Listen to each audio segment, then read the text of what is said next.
Hello, good morning, teachers. Good morning and welcome to GEG Philippines Balik Eskwela 2021. It's the first year that we are doing this particular kind of professional development seminar for a lot of teachers in the Philippines. So I hope that you are in a comfortable and safe place and that you are ready for a day long of learning. This morning, I forgot to introduce myself. I'm Maan from GEG Ortigas. I hope that you can see here over here with the tag that it is, and I am the GEG Philippines Learn Captain. And for this morning, we have a very special session for you to kick off really this day, this wonderful day of learning. So joining us today are two speakers that are what you could say establishments in the GEG community. The first one is a GEG Emeritus from GEG Ortigas. And the second, one of the first, not one of the first, but the first Google certified coaches in the Philippines. So let's introduce our first speaker. So our first speaker is the head of the ICTS Educational Technology Unit. He joined the Department of Education on April 16, 2018 as the Executive Assistant for the Undersecretary for Administration. His expertise is in mobile learning technology, and his work was recognized by the Brothers of LaSalle Green Hills, where he worked as a former grade school Filipino and Araling Panlipunan teacher. He served the institution as the Educational Technology Coordinator and Liaison Officer from 2013 to 2017. He established the framework of LaSalle's Pearl program, which highlighted the effective use of technology in delivering quality instruction. In addition, with his leadership in the Pearl office, he also offered free training workshops for EdTech enthusiasts because he was a former GEG leader of GEG Ortigas. He was invited and gave several empowerment programs locally and internationally to inspire and capacitate teachers' learning skills using ICT. In 2019, he was awarded as the EdTech Leader in Asia, the K-12 category, second place, by the EduTech Asia, which was held in Singapore. And in 2020, he represented the Philippines as a delegate to observe the best practices of schools in using ICT in the USA and the United Kingdom. With his vast knowledge and expertise in educational technology, he is one of the consultants of the Undersecretary for Administration that provides expert level advice to continue the trust of DepEd in delivering quality, accessible, relevant, and liberating education for the Filipino learner.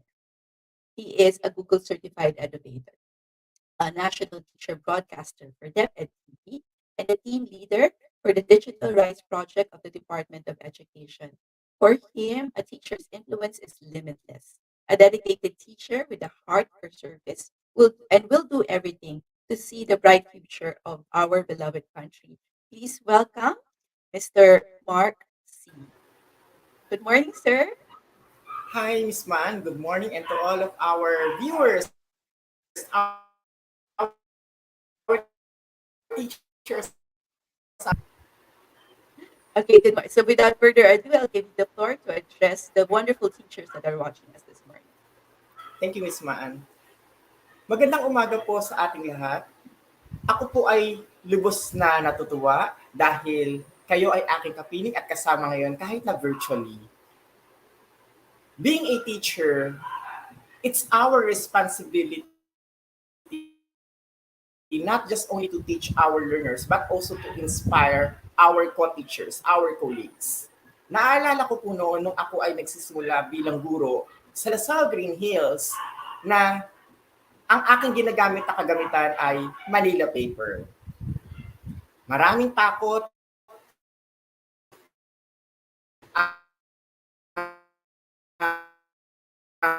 ang naranasan ng marami sa mga guro, lalo na nung inintroduce ng mga brothers. Sabi ko that time, naku, takot nga akong pumindot sa ATM number, tapos ito tablet na, gagamitin ko sa pagtuturo. It's actually a big shift coming from a traditional way kung paano ako natuto bilang isang mag-aaral noon, and now that I am already a teacher, paano ko gagamitin itong mga equipment na ito. And slowly, I have managed to learn about it with the help of my learners. Sila mismo ang gumabay at nag-guide sa akin na, Sir Mark, Alam mo ba, mini-discover kaming application. Can you use it? Hanggang sa umabot po sa punto na natutunan ko po ang paggamit ng mga Google Apps for Education. Nung panahon na yon, that was actually 2013, nung ito po ay aking natutuhan.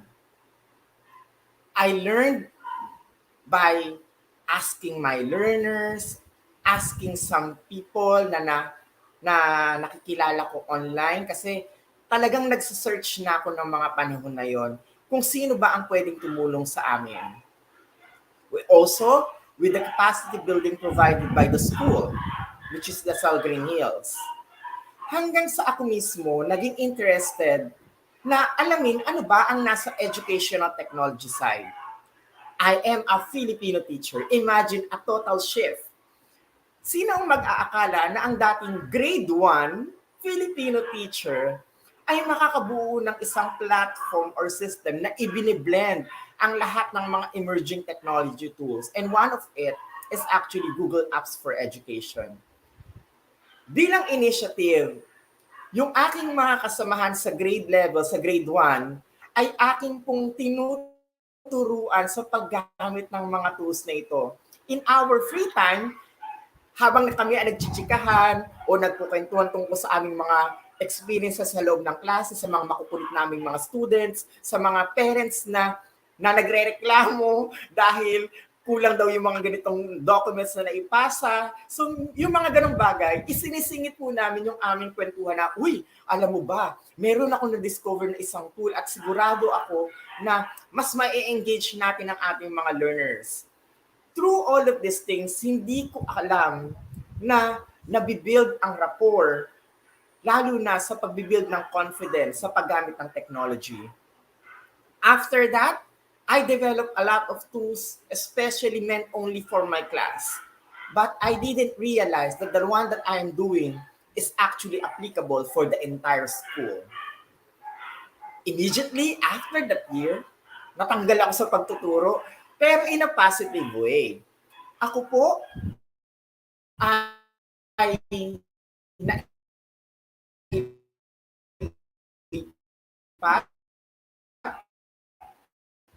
bilang isang is very big task. Nandiyan yung kinakailangang ligawan ko ang mga senior teachers namin para gumamit ng teknolohiya. Yun nandiyan yung kinakailangan kong mag-collab kami para ma-engage sila to use Google Forms and activate the quizzing facility there using Flubaroo. Yun po ang ginagamit pa namin that time. At tinatanong ko pa nga po, ma'am, kung ikaw ay nahihirapan, pwedeng collab tayo. Ako gagawa ng activity. Ang gagawin mo lang, i-deliver mo lang siya. Tapos, nandun lang ako sa likod ng classroom mo as a backup. Hindi kita i-observe. Ako ay susuporta sa iyong gagawin. And slowly at a time, our senior seasoned teachers have this confidence. Imagine niyo nandoon ang kanilang kagalingan sa pagtuturo dahil sa hinubog sila ng panahon at dinagdagan natin sa paggamit ng technology. After that, nakilala ko po ang ecosystem ng GEG. Dahil po ako ay nabigyan ng pagkakataon na makapasa at mapili bilang isang Google Certified Innovator taong 2014.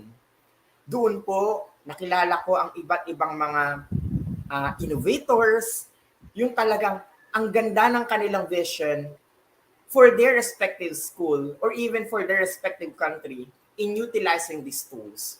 Sabi ko nga that time, kaya ko ba to? Sige, susubukan ko. So nagpasa ako ng entry ko, di ba? Mali ko ba na mapipili ako? At nung napili ako, sabi ko sa sarili ko, this is a big responsibility and I need to share it not only with my school, not only with LaSalle Green Hills, but to share it free for other teachers as well. With the help of Sir Gary Garcia, my colleague and a good friend, na galing po siya before sa St. Pedro Poveda, magkapitbahay lang po yung school namin, at aking pong batchmate sa Google Certified Innovator, yung sa Southeast Asia po, that was 2014, sabi niya sa akin, Mark, build tayo ng GEG. Since sa Ortigas ka naman, at maganda yung collaboration natin. Let's build it. In addition, we also have one school sa Ortigas Consortium na ito, which is nasa Xavier School, si Ma'am Jessica Demilio. So sabi niya, tatlo tayong mag-collab all together and for sure, we will make a difference. At yun po, kami ay nag-i-invite ng maraming teachers within the area na matutuhan po ang paggamit ng mga Google Apps. Slowly at a time, nabuksan po yung aking isip na gusto ko sana maibahagi ko to hindi lamang doon sa malalapit naming schools. Because that time, ang aming mga natuturuan ay nasa Pasig, yung nasa nearby na San Juan, ayan, Mandaluyong, yung mga malalapit na, pero meron din mga existing GEG doon. Ang nangyari po ay, nabigyan ako ng pagkakataon na madiskubre ng isa sa mataas na posisyon sa DepEd. Yusek Eling Delby Pascua approached me and asked my help if I can be with his team so that we could totally realize what is digital rice is. Una po, ako ay nag-hesitate dahil comfort zone ko na ang Lasal Green Hills. Imagine, I am already there for 13 years. Tapos, bigla-bigla mag-change ako ng, ang gulo ng buko, bigla-bigla mag-change ako ng ecosystem at ang sasabihin ay, Mark, pwede bang tulungan mo kami sa public school? That time, ang aking kong iniisip ay, ready na ba ako to shift and move forward in a different direction to help more teachers? Kaso may takot sa akin. Makikinig kaya sa akin ng mga guro, kagaya ng ginagawa ko before? Am I that effective? But it dawned on to me, dumating sa akin yung punto na, Mark, isa kang teacher. At ang teacher ay hindi nananatili sa loob ng classroom. You have already given your part in Lasal Green Hills. Ngayon, you can expand your wings and be an inspiration to the Filipino teachers. So I grabbed the opportunity and now I am the head of the ICTS Educational Technology Unit. A big responsibility, a bigger perspective, but only one thing is for sure. We want to empower and transform the Philippine education system, especially focusing in basic education. With the use of these application tools, with the use of these Google apps, and I'm sure, papunta po tayo sa direction na iyon. Yes, it is working in an online environment, but not everything is online. Pwede naman natin itong gamitan ng kaparaanan para tumakbo pa rin siya in an offline modality or offline platform. Nasa tanong lang ito ng ano ang kaya ng gurong ibigay. Kaya mo bang ibigay ang iyong oras to inspire and to utilize these tools? For example, ako po personally, dumating ako sa punto na may pumigil sa akin na gawin ang mga bagay na ito nung ako ay nasa government na, nang nasa DepEd na. Na-discover ng aking doktor na nag-iiba yung form ng aking mukha dahil nagbe-build ang isang mandibular tumor. Sabi ko that time, naku, katapusan ko na ba to? Kasi syempre, my power is not with my hands alone. My power is with my voice. How I share the knowledge, how I share the information, and concerning with that mandibular tumor in my mouth, o yung nasa pangako, ang sabi ko talaga sa doktor ko, Dok, makakapagsalita pa ba ako? Ang sagot niya, yes, makakapagsalita ka pa rin, but not the usual way na nakikita ng tao sa'yo before. Medyo madideform ang itsura, pero the power of your voice is still there. So sabi ko, sige, operahan mo na ako at sa aking pagbabalik. That was 2019. Immediately, 1 week after my surgery, I stood up in PICC and deliver the Digital Rights Program of the Department of Education because no sickness will stop us to proceed and push further for the development of our teachers. So I encourage each one of you to fight for that struggle. Now, we are experiencing COVID-19. It will not stop us also. Remember, You are the inspiration and you are the power of this country to change our educational system. Mr. Mark cannot do it alone. The GEG cannot do it alone. But if we help one another as one community, then we can make a difference. Tayo ang gagawa ng pagbabagong ito dahil nasa kamay natin ang kaparaanan para mapaganda ang sistema ng edukasyon sa ating bansa. And with that, I enjoyed each one of you to learn more about GEG. It is one step for us to move further. Professionally growth, professionally development, lahat na ng yan, at magkakaroon ka pa ng maraming kaibigan, not only here in the country, but also worldwide. Because the community is not only here. We are opening these doorways. Ako, bilang dating kabahagi ng GEG Ortigas at ngayon ay isa ng emeritus, pag narinig ko yung salitang yun, parang ang tanda ko na. Ako po ay lubos na natutuwa dahil ang pagkakataong ito ay hindi po basta-basta. You are destined to be great. All teachers are destined to be great.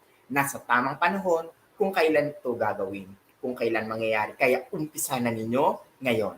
God bless us all.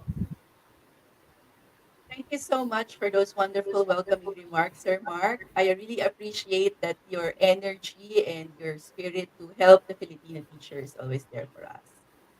Thank you so much, Thank you.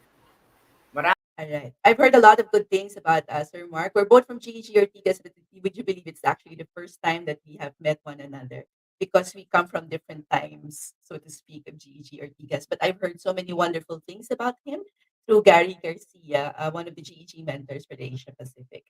So moving forward for this hour's program in particular, we're going to be hearing about certifications from someone who did everything. He has all the Google badges available for us. So sa tingin namin, yung marinig nyo siya will really inspire a lot of people into working on their certifications as well.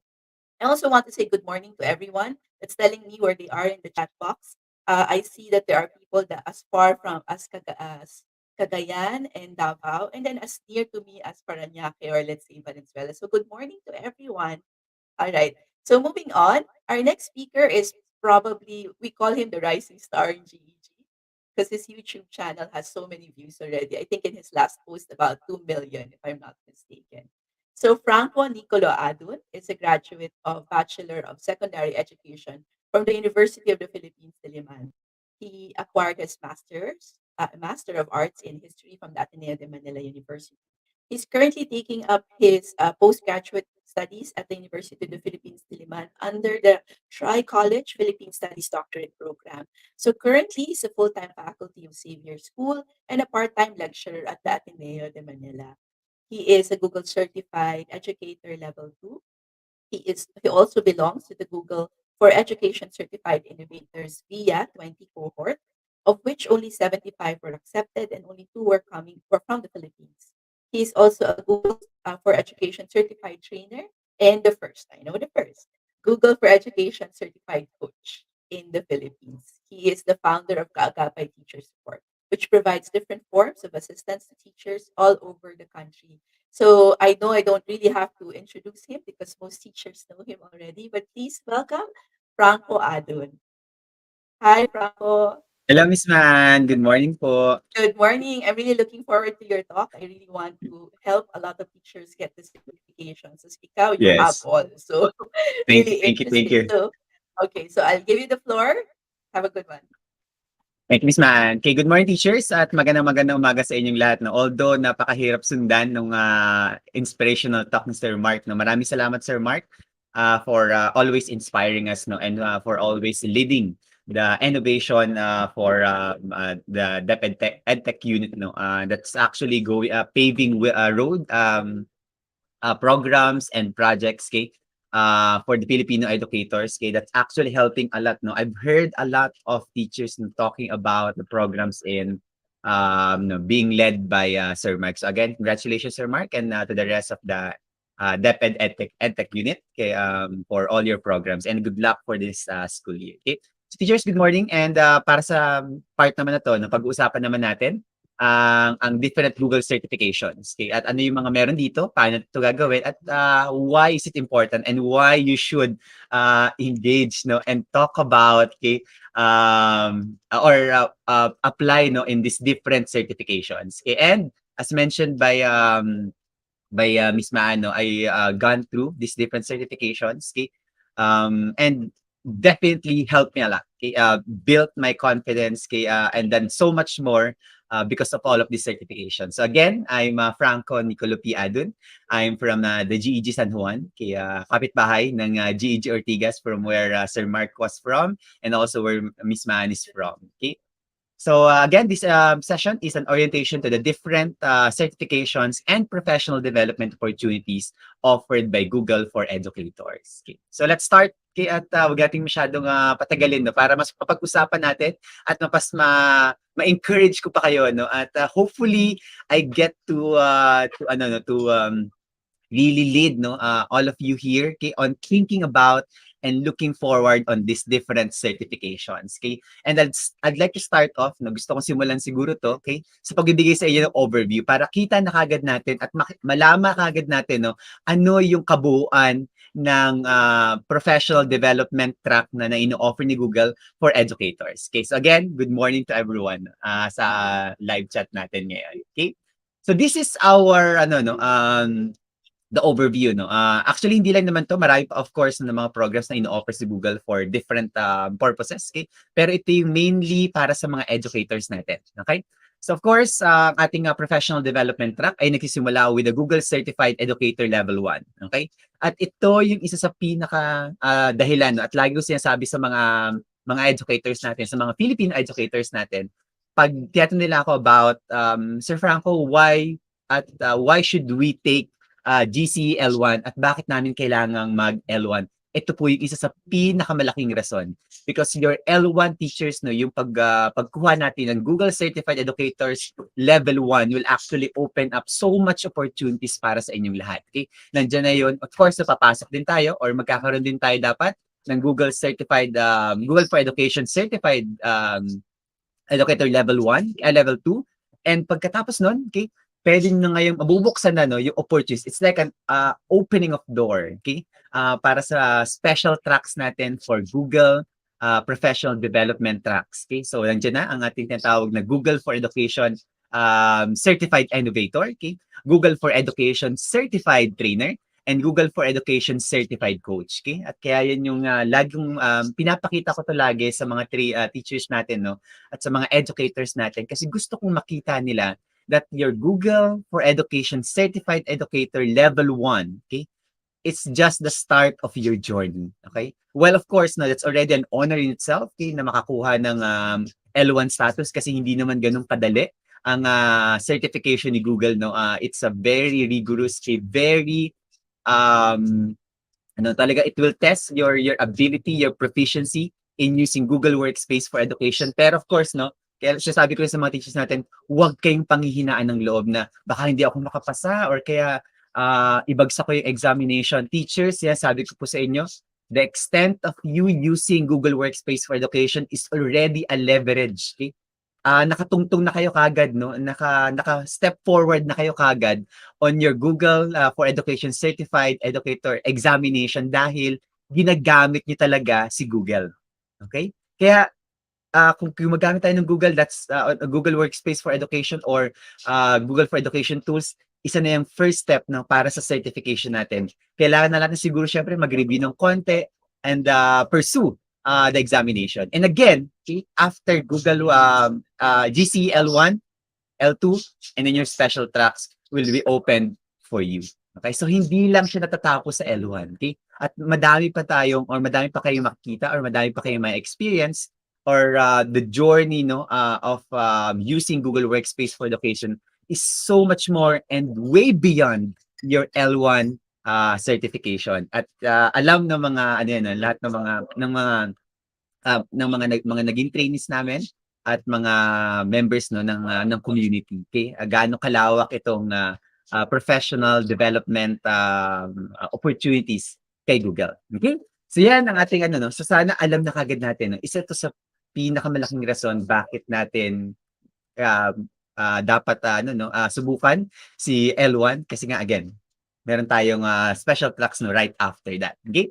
So start natin, of course, no, meron tayong tatlong special tracks sa professional development opportunities offered by Google. Okay? So let's start off with our Google for Education Certified Innovator. And isa to sa mga pinaka-special no na special track no for educators. Okay, so what is it? It's a global community of passionate educators who use technology to solve big challenges and advocate for impactful use of Google tools. Okay, so this innovator, no, this certified innovator program is all about individuals who are in that position, okay, for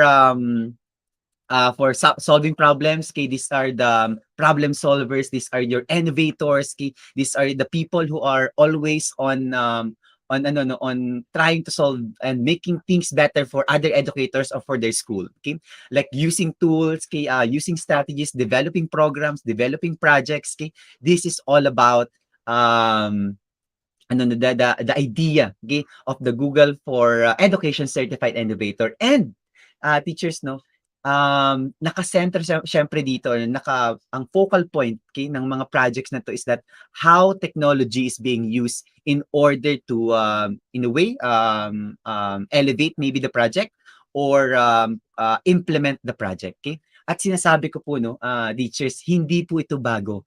Napakadami ko na pong nakilala ng mga Filipino educators na doing so many projects, okay, that are actually qualified, no, and are actually valid to be submitted in this program. Sabi ko nga sa mga kilala ko that are doing their projects, no, just document your projects, okay, and that's actually one of the requirements that you can already submit in your Google for Education Certified Innovator application. Okay? So again, if you are that type of educator, you're a problem solver, you are implementing projects, or you're thinking to implement a project na hindi kailangan na implement na, it could be something that still you are ideating about or pinag-iisipan mo pa, pwedeng-pwede na yan sa Google for Education Certified Innovator. Okay, pero syempre no, kailangan hindi lang to project na inisip mo lang dahil gusto mo mag-apply no for Google for Education Certified Innovator, because this is an actual project, no. This is an actual challenge and project that you actually will pursue throughout the program. Okay, because napaka-special nitong Certified Innovator kasi unlike the other special tracks, no, this actually runs for quite a long time, no. Medyo mahaba yung process no involved, okay, into becoming a Google for Education Certified Innovator. Okay? So yan ang ating first special track. At paano tayo mapupunta diyan? Okay? So ito yung mga steps natin, okay, for the Google for Education Certified Innovator. So meron tayo unang-una, find an academy in your region. Okay? Ngayon, unlike before, no? Actually before naman ganun na, naka-by region talaga yung application, no? Kaya lang kami last time, okay, I think because of it's an experimental stage, no, we had a more generalized setup. Okay, pero ngayon by region tayo, wherein you will be grouped no with the same region, and our region of course is APAC. Okay, so that's where most of the applications no will also be pulled in. Okay, at ito lang siguro yung medyo kailangan talaga nating pagbutihin, no, kasi syempre since limited yung slots no for the Google for Education Certified Innovator, kailangan talaga nating pagbutihin yung application natin at talagang dapat malinaw no yung problem that we're going to state later on. Okay? So once you have found your region, okay, you can now apply no, or start your application in that particular region. Okay? And of course, okay, ang ating step number 2, complete the needed certifications kasi hahanapin yan sa ating application. No? So kailangan mo ng L1 and L2 as I mentioned. Okay? Yung ating L1 and L2 are the 2 basic requirements na kailangan natin for all the special tracks of the Google professional development tracks. Okay? And of course, after that, okay, identify a challenge to solve in education. Okay? Yan yung magiging ano mo no, parang pitch mo. Okay, you're going to like do a project pitch, okay? Not yet that you have implemented ito, hindi kailangan na implement na, okay?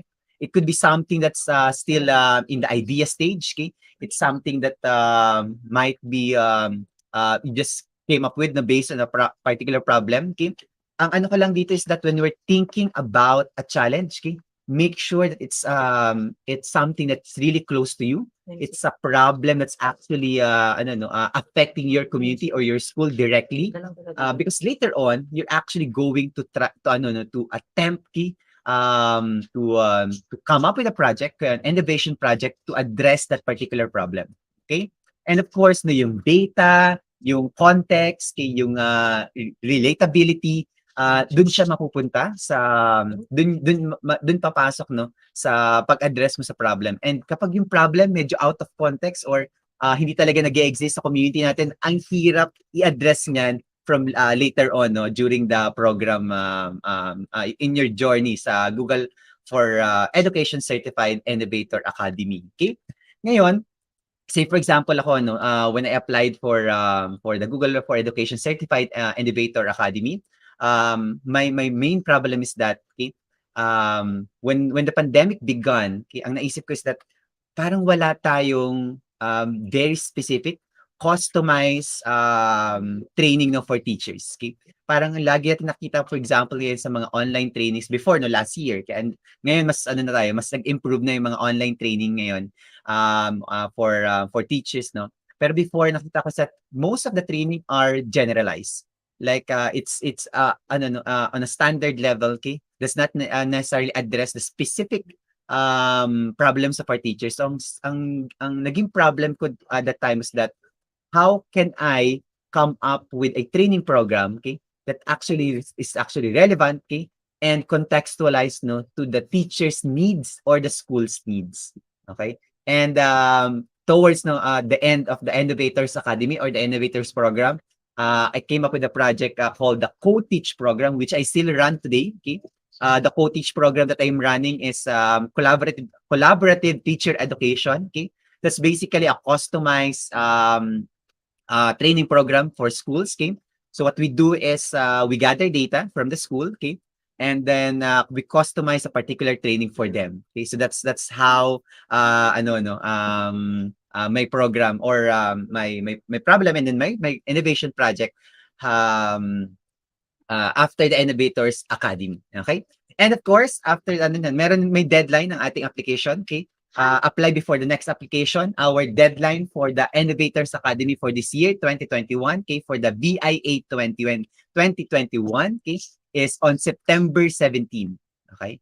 Again, that's the second one that they're running the program virtually. Okay, because normally this is a face-to-face setup. Okay, and many of us, no, marami na rin sa ating mga GEG community members, okay, are actually Google for Education Certified Innovators. Okay, so again, September 17. Okay, so kung kaya pa natin humabol, habol natin. Pero ito lang natin sa Innovator sa Google for Education Certified Innovator. It's limited, no? The application is only once a year, okay? Unlike the other programs who are who have no or ang mga application nila is on a rolling basis, ibig sabihin, pwede ka mag-apply no all throughout the year. Okay. So yan ang ating Google for Education Certified Innovator. Okay? So Innovator program applications followed by 8 weeks, okay? With 3 hours per week live sessions, okay? So after mo matanggap, hindi pa tapos 'yun. Okay? So pagkatanggap ka na sa Google for Education Certified Innovator Academy, okay? Ngayon, okay, you will now meet wonderful innovators as well from all over the world. Okay, you will be grouped into smaller groups, no, and you will be coached by really wonderful coaches. Okay, and after that, okay, that's not going to end. After that, it will be followed by an 8 months of one-to-one mentoring, which is life changing. You will be mentored, okay, by really great educators, no, also trainers, okay, coaches, okay, and innovators as well from other countries. Okay, they usually pair up other countries so that you get to also have a different perspective. Okay, for me, for example, I met my mentor for the Innovators program is Bonnie Shelet, okay, from Louisiana, USA. Okay, so that's and again, I've learned a lot. No, she's been one of my inspiration for doing the things that I'm doing no for the Filipino educators. Okay? So that's our first one. Okay, una pa lang 'yun. Okay? Ang ating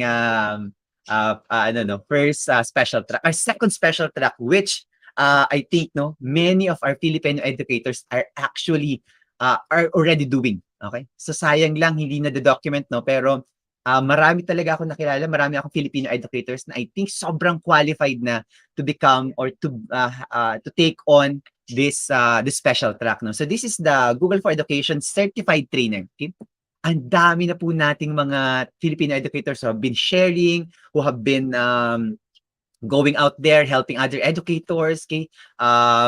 Conducting professional development activities. Lahat ng yun teachers no are all the things no that's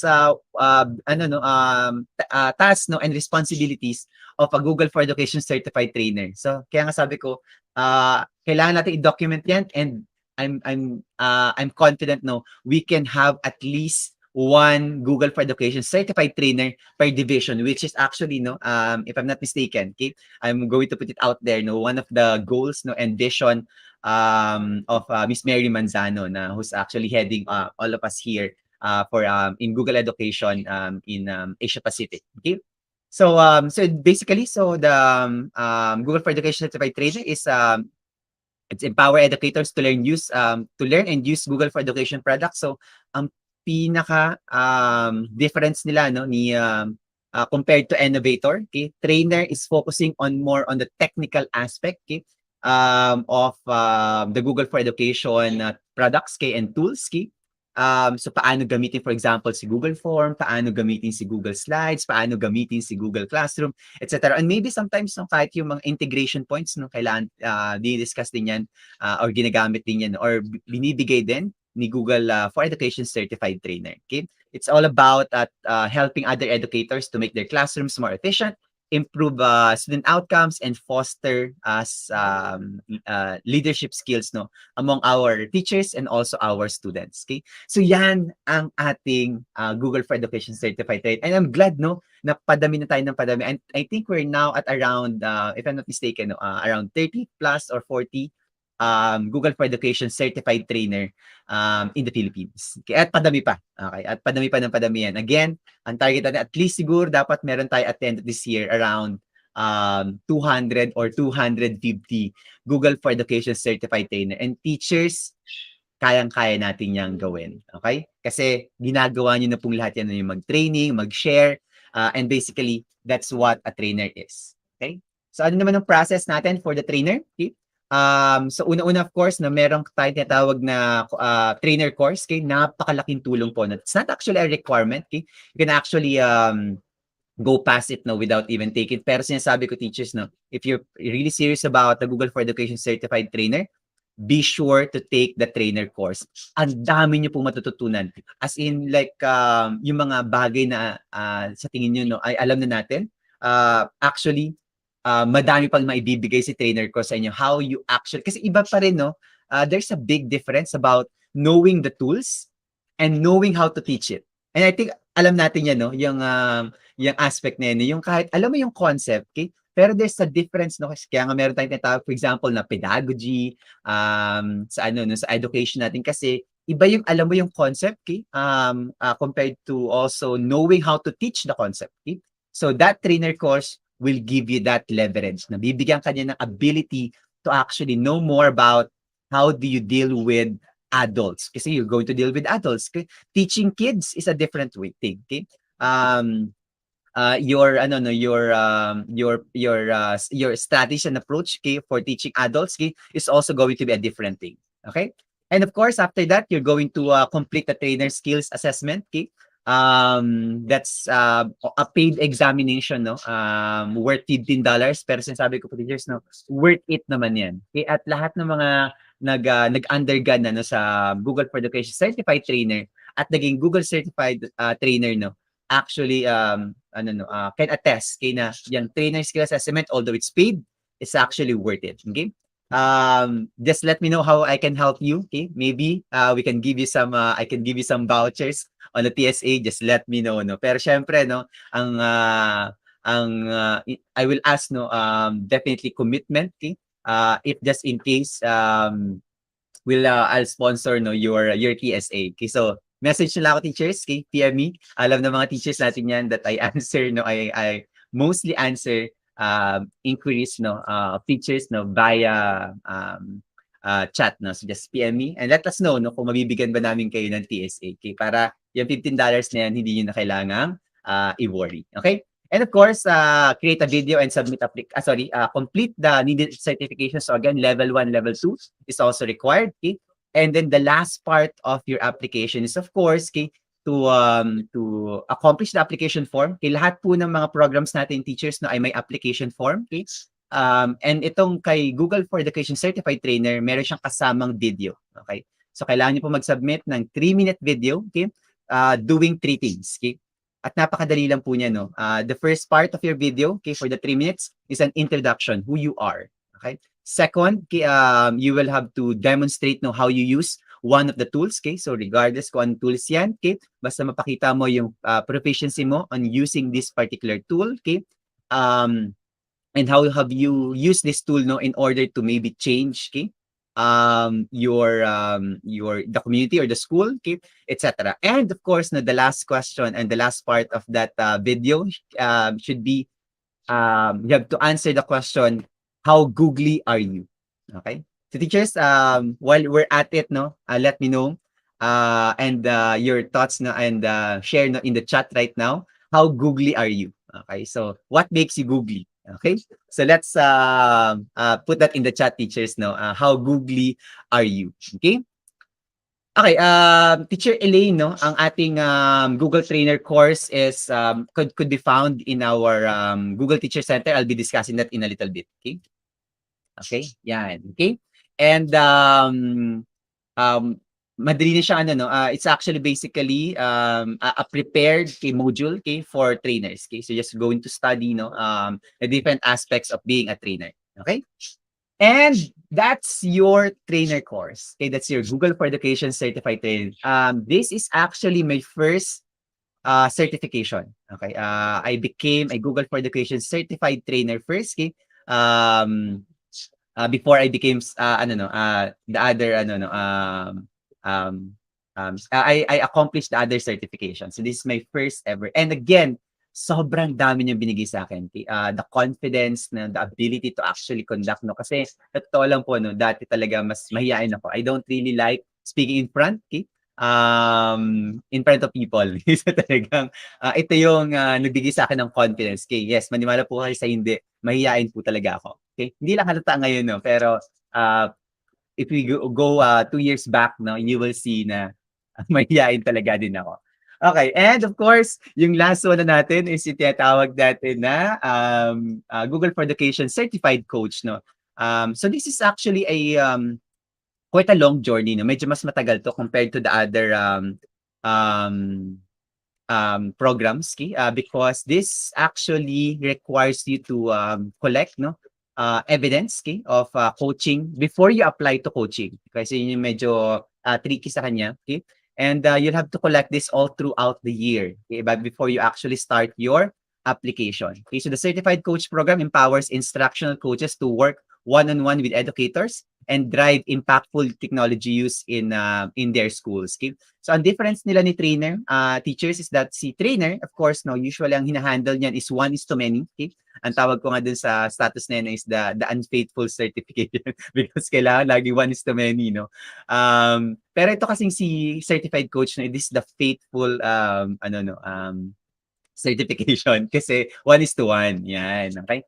Ang goal niya kasi is that in a long-term basis, ang inano ni coach that that you can guide the teacher, okay? Not only once, okay, on using technology, but to actually guide them, no, maybe in 4 weeks or 8 weeks, no, in driving impactful technology use in the classroom. Kasi yun nga, no, ang emphasis niya is not only on technology use, okay?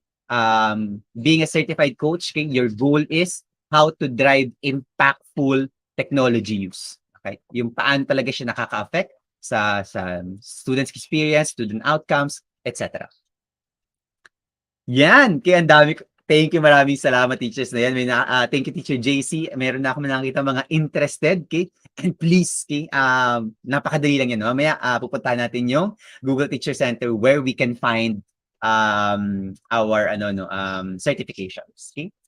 Okay, so steps for the Google for Education Certified Coach. Okay? So the first one is like the trainer course na meron tayong tatawag na coach curriculum, which is sobrang ganda din. Okay, bakit na sobrang ganda ng coach curriculum? Kasi it's actually based on an actual research. Okay? So yung ginawa nilang coach curriculum was actually based on a research called the DLP, which was piloted for to many educators on to see how coaching can actually impact the performance of a teacher in integrating technology or infusing technology. At sinasabi ko sa inyo, it's data-driven, it's based on a research, kaya talagang solid yung foundation ng Google ng coach curriculum natin. Although medyo mahaba lang yun I took that for around maybe a month para matapos ko yung coach curriculum ko. I actually work through it by chance hindi ko siya tinapos in one go. Okay? And after that, you'll have to take on the coach skills assessment, and that's free. Okay, compared to the TSA or the trainer skills assessment, ito libre. Walang bayad yung coach skills assessment natin. Okay? And of course, after that, you'll have to complete the needed certifications. Okay, teachers, let me know sa chat sino na yung mga tapos sa L1 and L2 at may mga potential na to actually start their special track. Okay, and of course, ito lang medyo a little bit I found it tedious pero doable and achievable naman, teachers, yung pag-create ng coaching portfolio. Okay? So kailangan nyo i-curate at saka ipunin yung mga times that you're actually coaching other teachers, okay? Or nagtuturo po kayo on a smaller scale. Okay? Yung like one-to-one, okay? Or small group, like 3 teachers, okay? Or 2 teachers at a time, etc. And of course, just like Innovators Program and Trainers Program, our coach program also has an application form. So kailangan din po natin yan i-accomplish. Okay? Okay, ngayon teachers, okay, bago ako mag-proceed sa ating last part before tayo matapos may I just ask, ano na sa mga certifications na to ang ina-eye nyo ngayon or potential regardless kung naka L1 na kayo or naka L2, lalo na po siguro sa mga naka L1 and L2 ano na dito yung mga certifications na gusto nyo or posible nyo i-pursue. Okay? So, intayin ko sa chat, teachers, para makita natin yung like a very quick survey lang, gaano kadami may gusto na become, how to become a Google Certified Innovator, or to become a coach, or to become a trainer. So, lagay nyo lang, innovator, trainer, or coach. Okay? And let's see, kung ano yung mas usually, ano yung mas preferred ng mga teachers natin. Yan, meron na kagad, from Teacher Carl, kay trainer. Okay? Teacher Carl to, yan. Ano yan, tutulungan talaga natin yan. Kausap ko na rin yung si Teacher Carl about his certifications. Okay? So, again, teachers, pakilagay lang po sa chat natin, para, okay? Thank you, Teacher Edison or Gil about that. Okay? Teacher Trainer po. Yan. Okay, please put it there. Pwedeng dalawa, kaya hindi naman kailangan isa lang, pwede nating actually, i-pursue naman lahat ng certifications natin. Okay? Okay, so dito na natin ngayon, teachers, makukuha ang ating certification. Okay? I just like to ask the help of Miss Man, okay, if we could just send the link of Google Teacher Center in the chat. Okay? Ayan. Okay, ang dami na. Trainer, coach, trainer muna, innovator, Google Teacher Trainer Center, etc. Okay, so teachers, okay, Miss Maan will be linking our, yan, okay, thank you, Miss Maan, okay, for the Teacher Center, okay. So if you go there, teachers, nandun na po yung ating programs and certifications sa ating Google Teacher Center, okay. And actually, that should be, bookmark already, teachers, kasi nandyan ang ating mga important information, sa ating certifications, mga guidelines, mga tips for Google products, okay, and our professional development programs. At lahat din po ng mga courses, your trainer courses, your coach curriculum, ay nandyan din po sa loob ng ating Google Teacher Center. Okay? So, diyan po kanina, may nagtanong kanina, saan po tayo kukuha ng Google ng trainer course at coach curriculum natin. So, that could be found sa ating Google Teacher Center. Okay? So again, no, dapat naka-bookmark yun sa ating lahat. Okay, that's a very important resource. Okay, so just before we end, no, just some tips in making it. Okay, so una-una, know the requirements. Okay, so if you're curious about it, okay, wag kang papadala sa takot at papadala sa kaba. Okay, puntahan mo muna si Google Teacher Center. Choose the program that you're aiming for. Know the requirements. Kasi sometimes nauunahan tayo ng takot at kaba bago tayo mag-apply, hindi natin pina-pursue. Okay, yung pala, kayang-kaya pala ng mga requirements natin. Okay? And of course, check your deadlines. Okay? Your deadlines are very important. No? Although for trainer and coach programs, wala naman silang particular deadlines. Okay? Kasi naka-rolling basis ang kanilang application. No? So you can submit any time of the year. Yun nga lang, nag-iiba-iba lang yung time kung kailan ma-approve kasi I know for a fact that they if I'm not mistaken, no, they actually look for or screen the applications no quarterly. Okay? So for example, kung nag-apply ka ng February, okay, so you'll get the results no around March, okay? Or April, something like that. Okay, that's how they actually do it. Okay, work in the application form early and slowly. May drafting capability ang mga application form. Hindi mo kailangang upuan ng isang diretso, okay, para matapos. So, pwede siyang pa konti-konti. So, for example, ako noon, nung kinumplete ko yung aking Innovators application, by the way, no, shout out to Miss Je Demihilio, who actually was my inspiration no, and my mentor. Also, not at the start no of my Innovators journey. Okay? And kinunti-konti ko lang no for example weekly nag-accomplish ako ng parts ng application form ko until ma-complete ko silang lahat. Okay? And of course no capture the essence of special track you are applying for. Okay? So tingnan mo kaagad no ano ba yung essence nitong aking special track. If it's a coach no dapat alam natin that it's all about okay driving impactful technology used in the classroom. It's about one-on-one. For trainer, it's all about technical skills in using Google for Google for Education tools. Okay? And if it's like Innovator, is all about okay, being that outside of the box mindset, okay, thinking of solutions, addressing problems and challenges in education. Okay? Para lang when you apply no and when you construct your statements and your evidence no it's actually within context of your special track. Okay? And of course, be brave. Everything starts with that first step. Okay. Wala pong hindi po tayo makakatapos no ng or makaka-accomplish ng isang bagay kung hindi natin sisimulan yung first step na yan. Okay? Regardless kung nakakatakot, kinakabahan ka, that first step will always be the start of something great. Okay? Kasi kung hangga't hindi mo ni-start yung or hindi ka nag-take ng first step, you don't expect to go anywhere. Okay? So if you want to go somewhere, you take that first step. Now, be brave enough to do that. Okay? So, last one. Okay, why take the Google special tracks? Anong meron? Okay? Wala po definitely ito mga sweldo no, na after nito ay magkakaroon ka ng, for example, special or added remuneration or financial support no hindi po no pero ito po yung mga mas priceless okay, na reward ng pag-take ng Google Special Tracks. Una-una, it will allow you to gain deeper understanding of the Google Workspace for Education tools. Mas maiintindihan mo yung intricacy ng environment, no? Mas makita mo yung how one tool actually works with another tool. You'll be able to see them in a macro scale, no? At mas makita mo yung beauty ng Google Workspace for Education. Sabi ko nga lagi is that sometimes if we look at the individual tools ni Google for Education tools, sige, meron mga flaws yan, okay? Pero sinasabi ko sa inyo teachers, no, if okay, you see and you look at the Google for Education tools as a whole, okay, them working together, you will see no how great it is no to use Google for Education tools. Okay? So yan ang pinaka-strength talaga natin. Okay? Get more confidence and proficiency in using Google Workspace for Education. Mas definitely alam kong magaling na po kayo, okay? Sa paggamit ng Google Workspace for Education, pero mas pagagalingin pa kayo nito.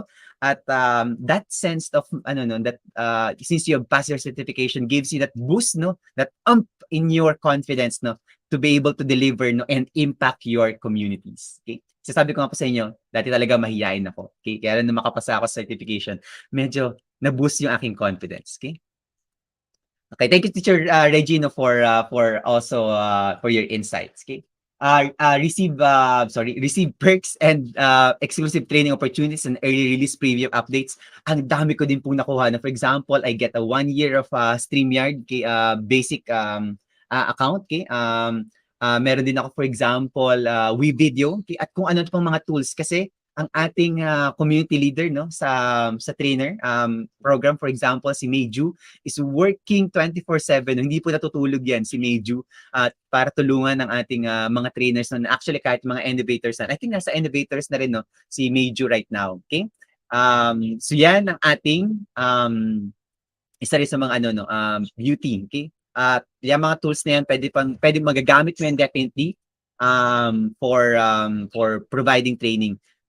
Of course, no, isa rin sa pinamaganda is that mabibigyan ka ng sarili mong trainer domain. Okay, so for example, ako po, meron akong sariling Google Workspace for Education dahil meron akong because of my trainer domain, okay, na binigay ni Google. Okay, so again, all out support si Google sa ating mga trained educators that can help other educators. Okay.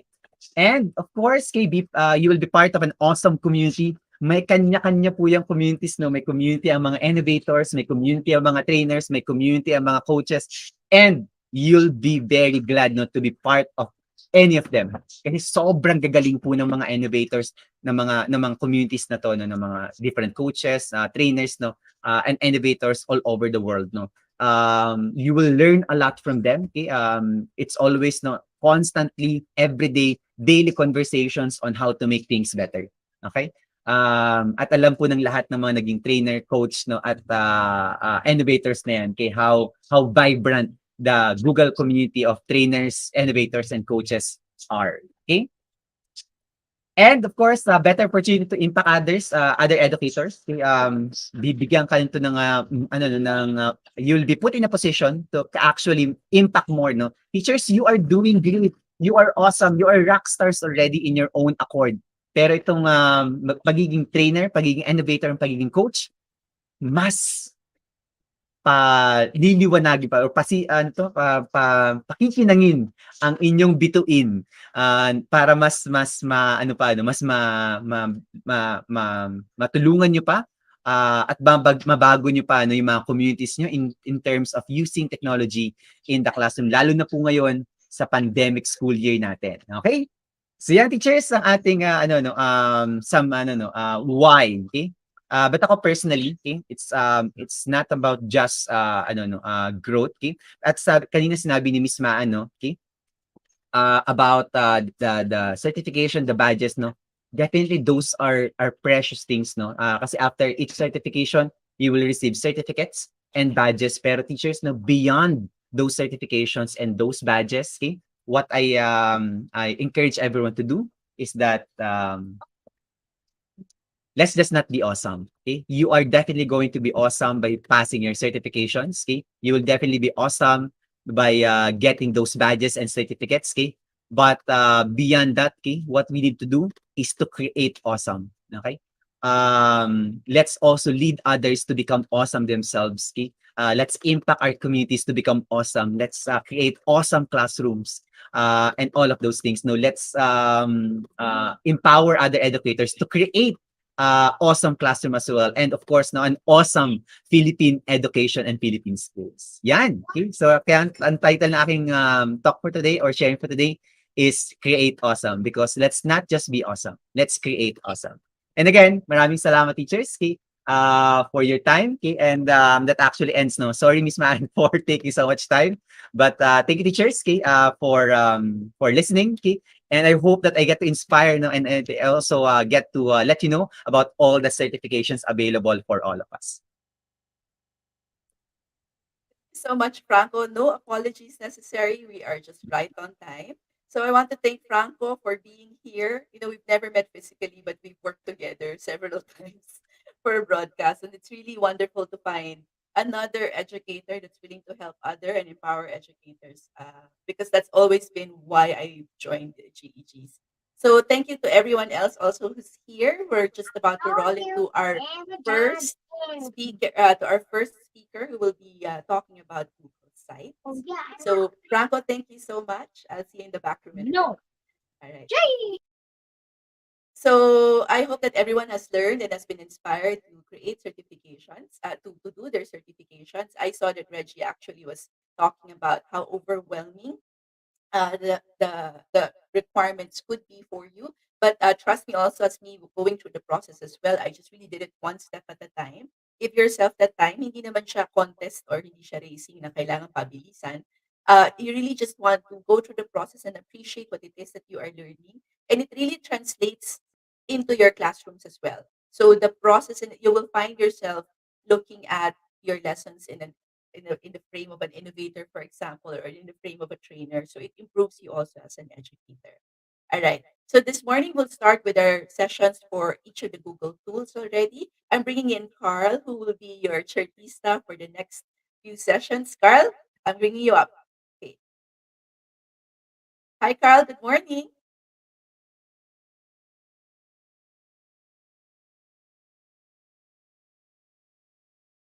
Good morning, Carl. You're still on mute.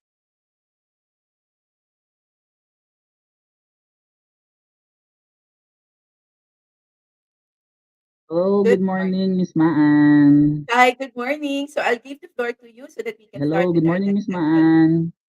Good morning. So I'll give the floor to you so we can start our next session. I know that Jerry is also in the back room Okay, good already, ready morning, to Miss. start. Okay, go on ahead.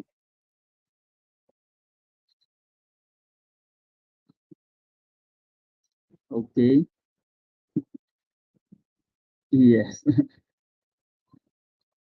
Okay, good morning, everyone. Welcome to GEG Philippines Balik Eskwela 2021. So thank you for joining our session for this morning.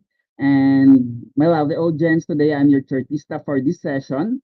My name is Carl Kervin M. Sapungan from Oriental Mindoro. So for our next talk, so our topic for the next talk is expanding your virtual classroom with Google Sites.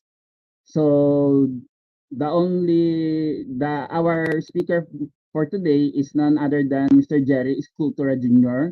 So before we start, let me introduce to you our speaker properly.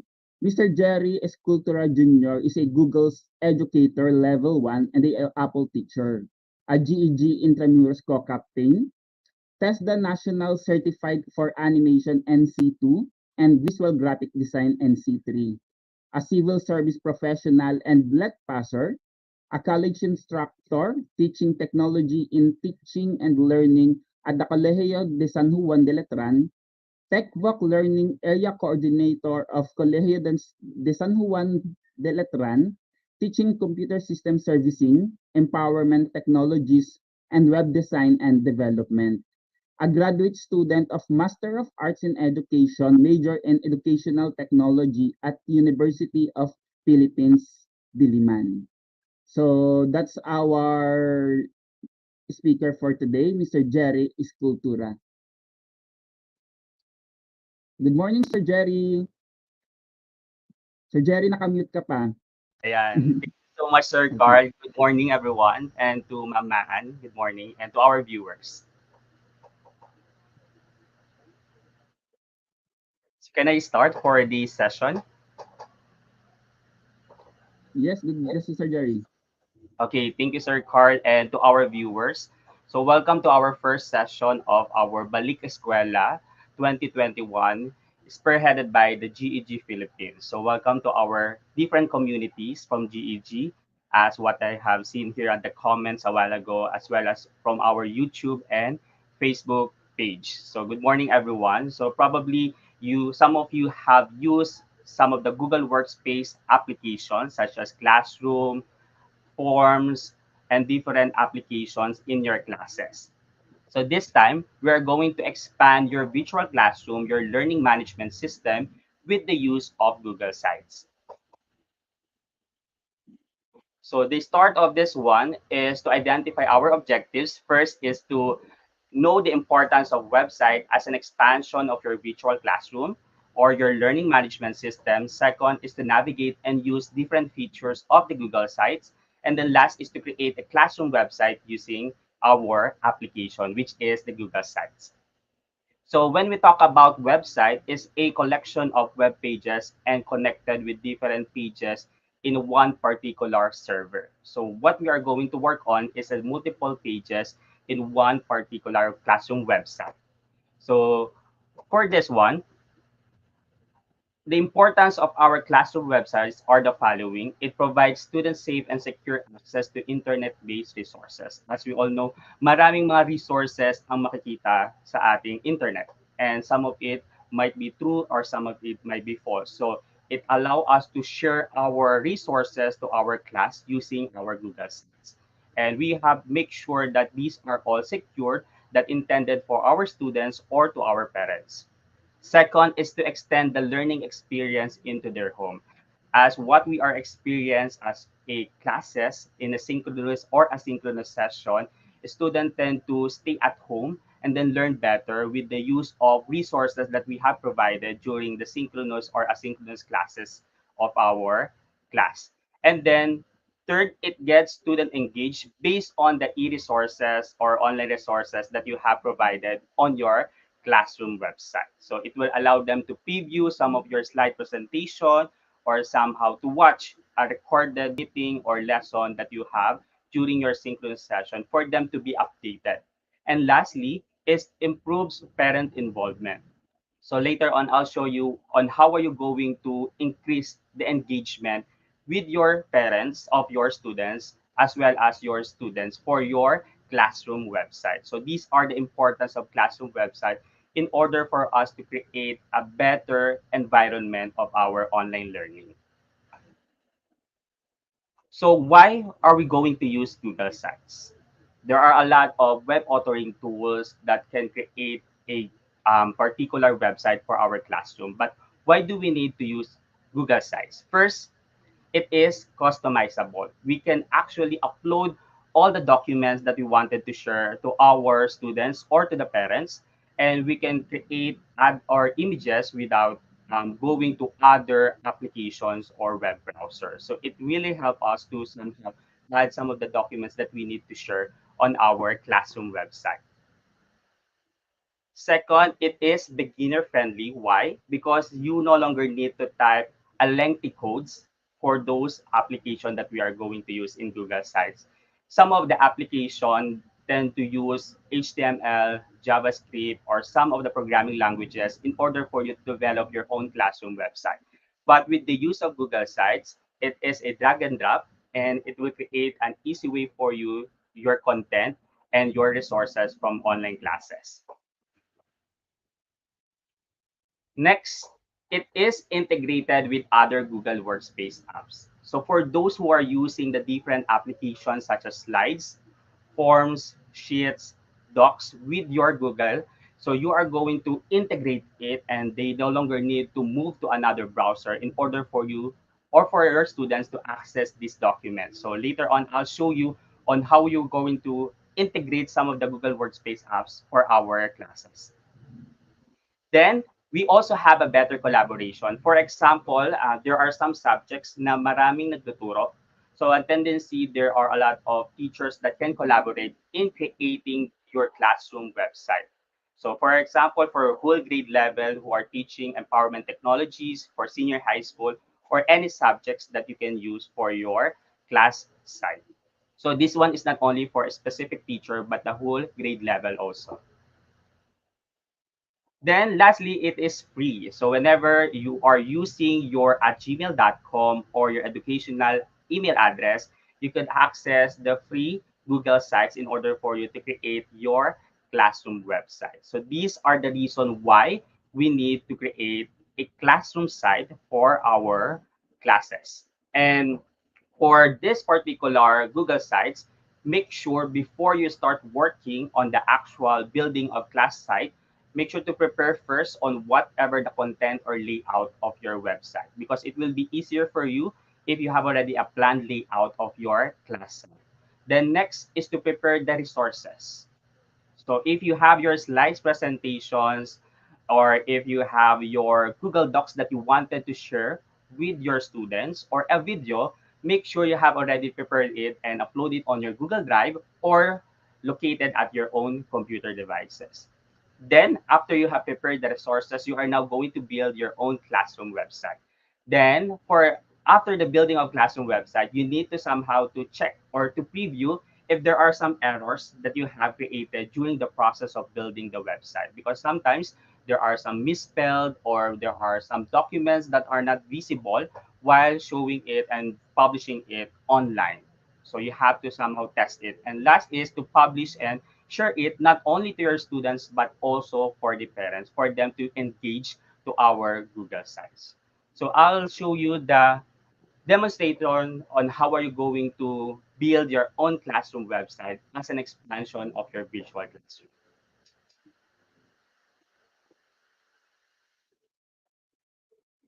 Hello everyone, we are now going to build our own classroom website using Google Sites.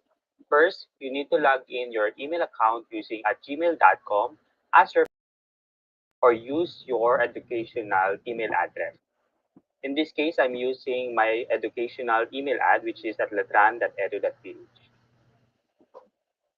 After that, go to Omnibox and then type site.google.com. This will lead you to the homepage of the Google Sites. You can see here some of the recent sites that we have created as well as the template gallery. For the template gallery, we have here some of the samples from education, personal, work, and small business. Now, let's start with the blank Google site. Here's the interface of the Google Sites. So we have here different tabs that you are going to use later on during our demonstration. We have here Insert tab in order for you to add documents as well as some of the Google Workspace applications that you need in order for you to have your personalized classroom website. We also have here the Pages and at the same time the Themes tab. This Themes tab allows you to choose a specific design of your layout of your particular website. We have here Simple, Aristotle, and so on. Theme, you are allowed to change the font style as well as the theme colors for your layout in your Google site. So let's select the simple one, then create a file name of your Google site.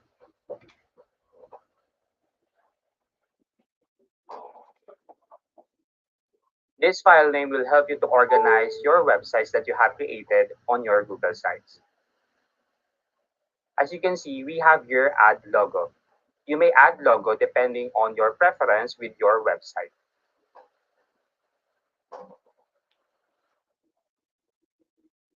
So I have selected a logo on your header.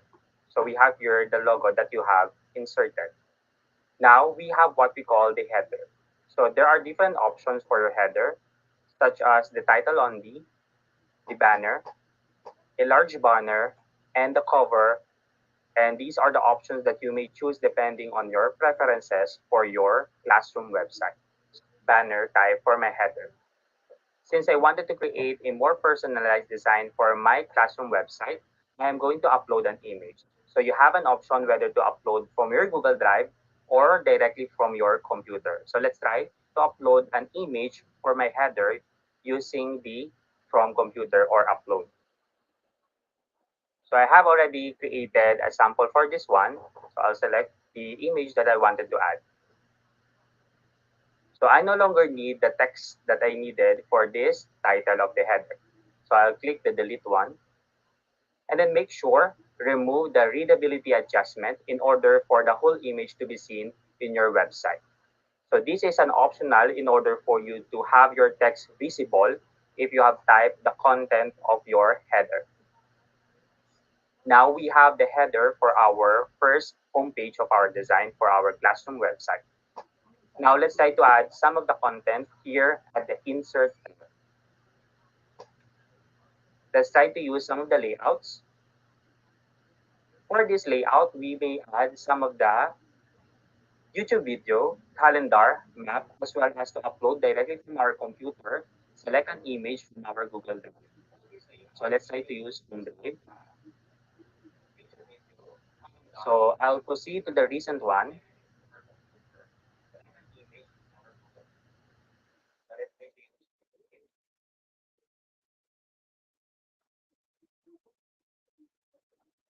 So I have selected my own photo as a welcome message for my students. Now I'll be typing welcome. So I have selected my own photo, digital natives. So you have an option to format the text that you have written or type on your Google Classroom site. So we have your title and heading, subheading, small text, and normal text. So let's opt to use the heading type, and then you may change the font for your content here. So I'll choose the Fredoka one as my font for this text. Then you may change the color of this one depending on your preference, as long as you have highlighted the text. So we also have some formatting here, such as bold, italic, underline, changing color, and as well as inserting link in order for this particular text to be clickable. And at the same time, you can align this text into different, such as center, right alignment, or justify. Now I'm going to type content here into our official Classroom website. Free to view key resources on your subject languages.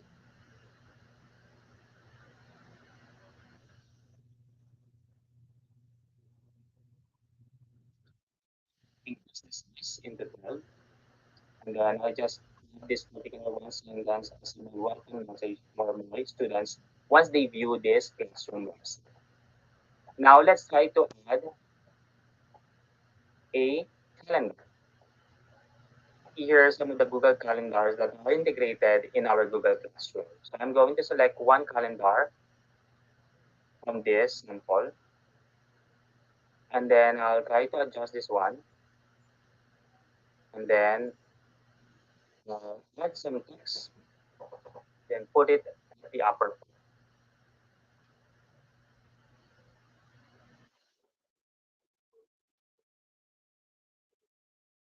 like our calendar. Then I'll use the same font that I have used from the upper part, Fredoka one, and the same color to make it consistent with the other fonts that I have used, and at the same time with the themes. Then I'll make it on this part.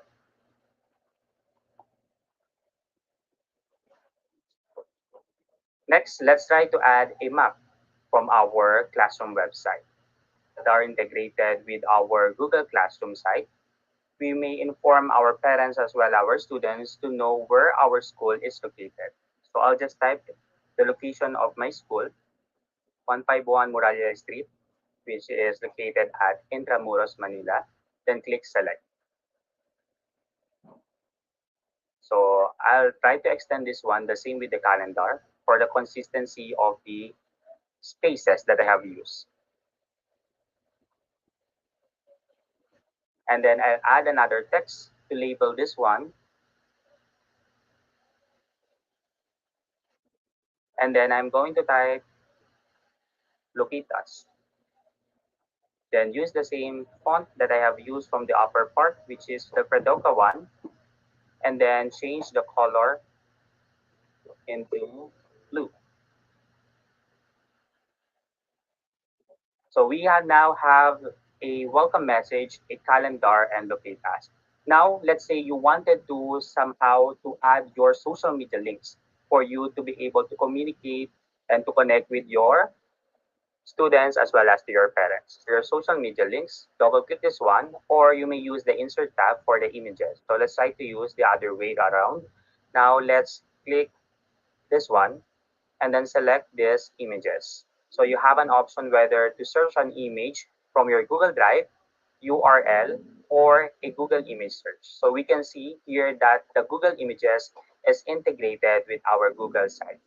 So I'll just type Facebook and then select the icon of Facebook. Next, I'll add another one for Instagram. Then select the logo. Then lastly, I will add a Gmail. So for them to email me whenever they wanted to. So I'll just type Gmail, then I will see the icon. Since these are too large, we are now going to resize these icons.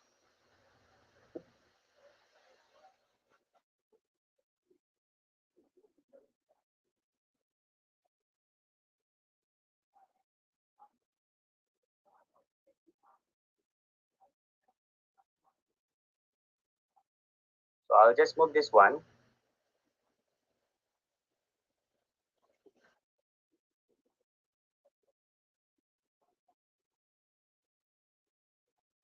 Then I'll uncrop this to make it the same size as with the other icons.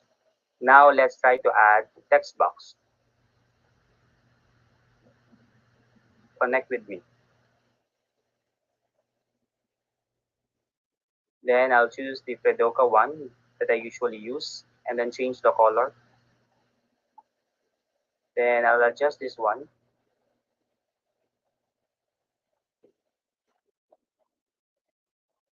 Then I'll move the Gmail, Facebook, as well as the Instagram.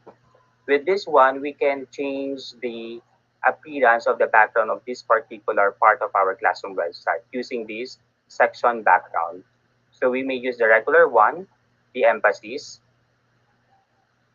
2, or we could add an image. In this case, I am going to select the regular one to make it simple. Now, we are going to add links from this icon. So whenever the parents or the students click this link, they will be able to communicate with me using an email application. So I'll just click this one, insert link, and then make sure to type mail to. And then type your email address.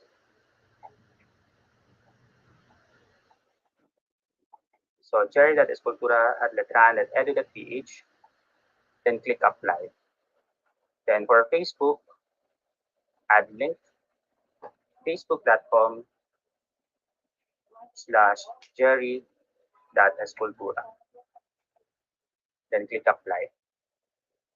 Then for Instagram, instagram.com/jerry escultura. So the parents and students can see my social media links in order for them to communicate with me using these applications. So we have now the Gmail, Facebook, and Instagram. Now we are done for this one, and I can see that there are a lot of spaces that we have here. We could adjust this one, resize it, and then move it here, then move the context here, then adjust this one.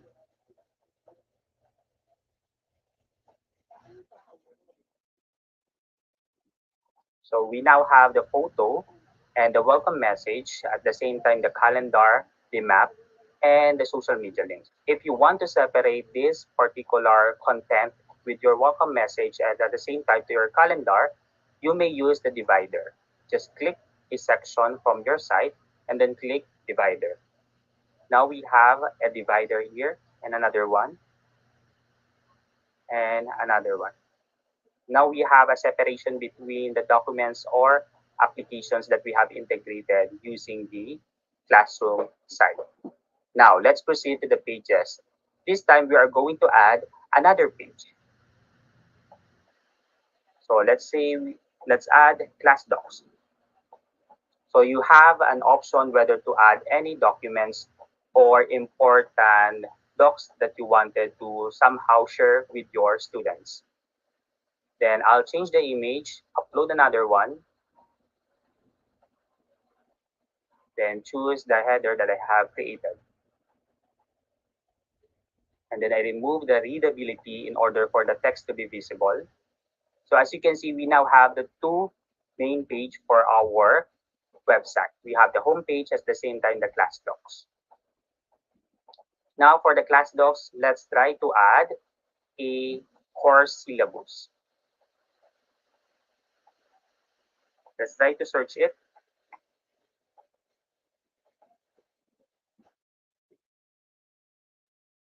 Now we have a PDF copy of our core syllabus. So make sure the first page is visible. So whenever the student or the parent try to access this one, they can easily check the content of the first page if they are using a laptop or a personal computer. So let's add a label of this document. I'll place it at the center, then rename it as class docs. Then change the color of this one, and then the font. So we have now the class docs, but let's inform them that this is a core syllabus. With the class documents, by the way, you can add here some of the rules and regulation and some important documents in your subject.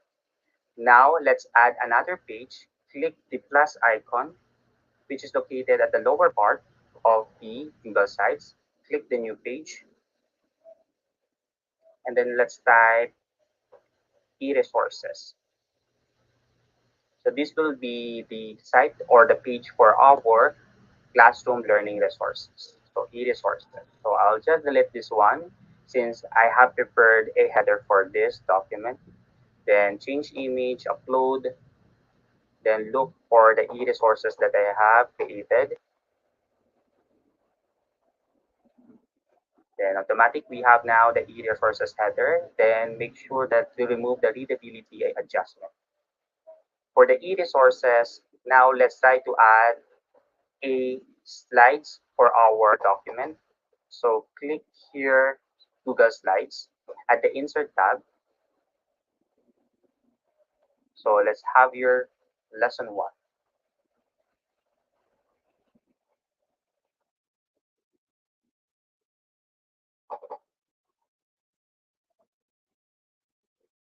Then I'll add the label to this one. I'll align it at the center and then name it as Slides Presentation. So you may change the size of this one into heading or adjust it on the font size.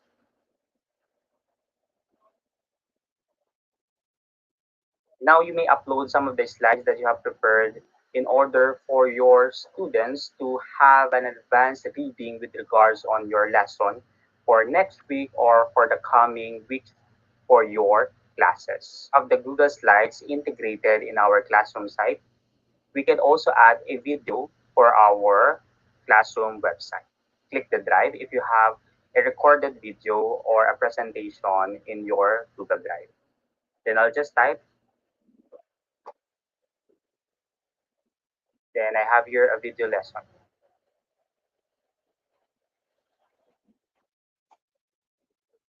And I'll adjust this one. Then add a label.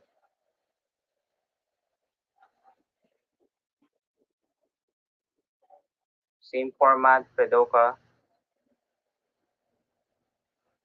18, and color blue.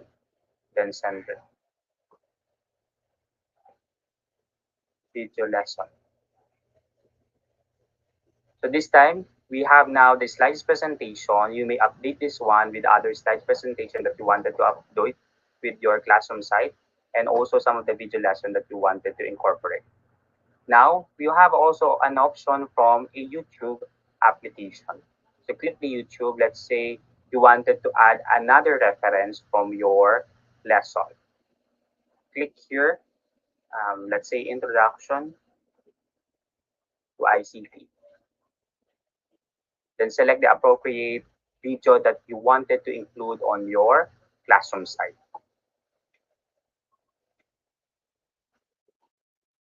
Then I'll just add another label.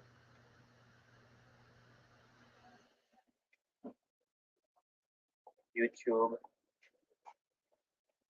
video.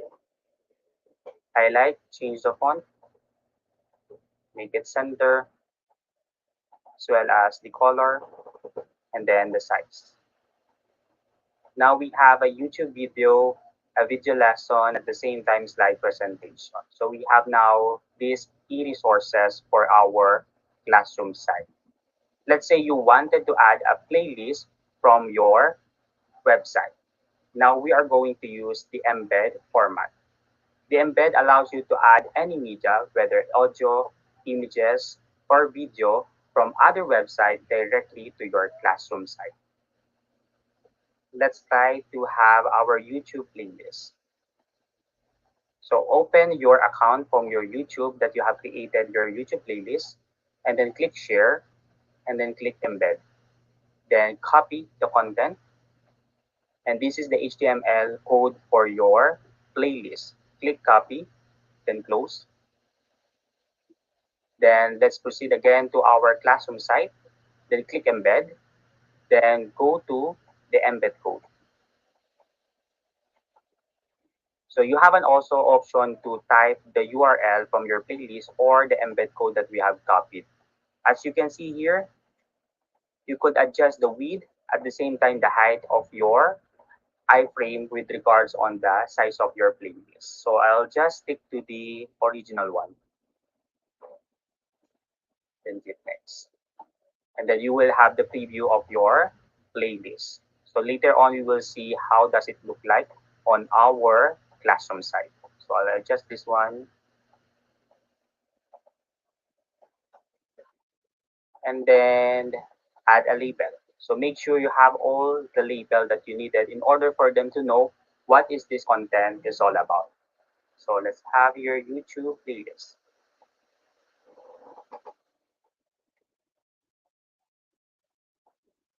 So same font that we have used, sizes, at the same time, color, and alignment.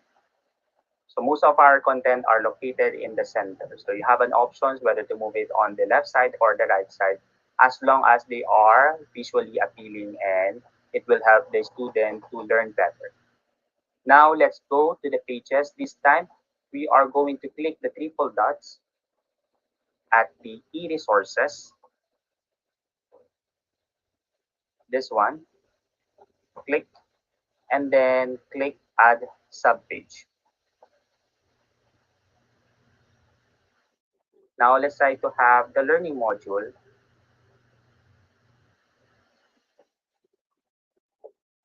then click done. So I'll delete this one since I have a header for my learning module.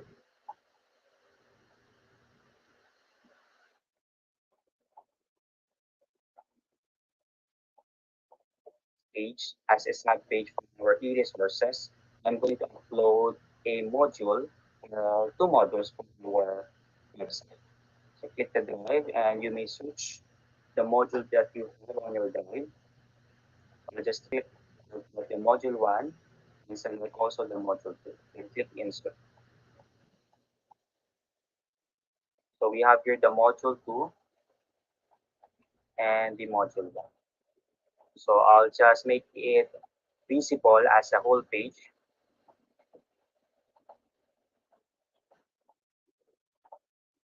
The same with the other one.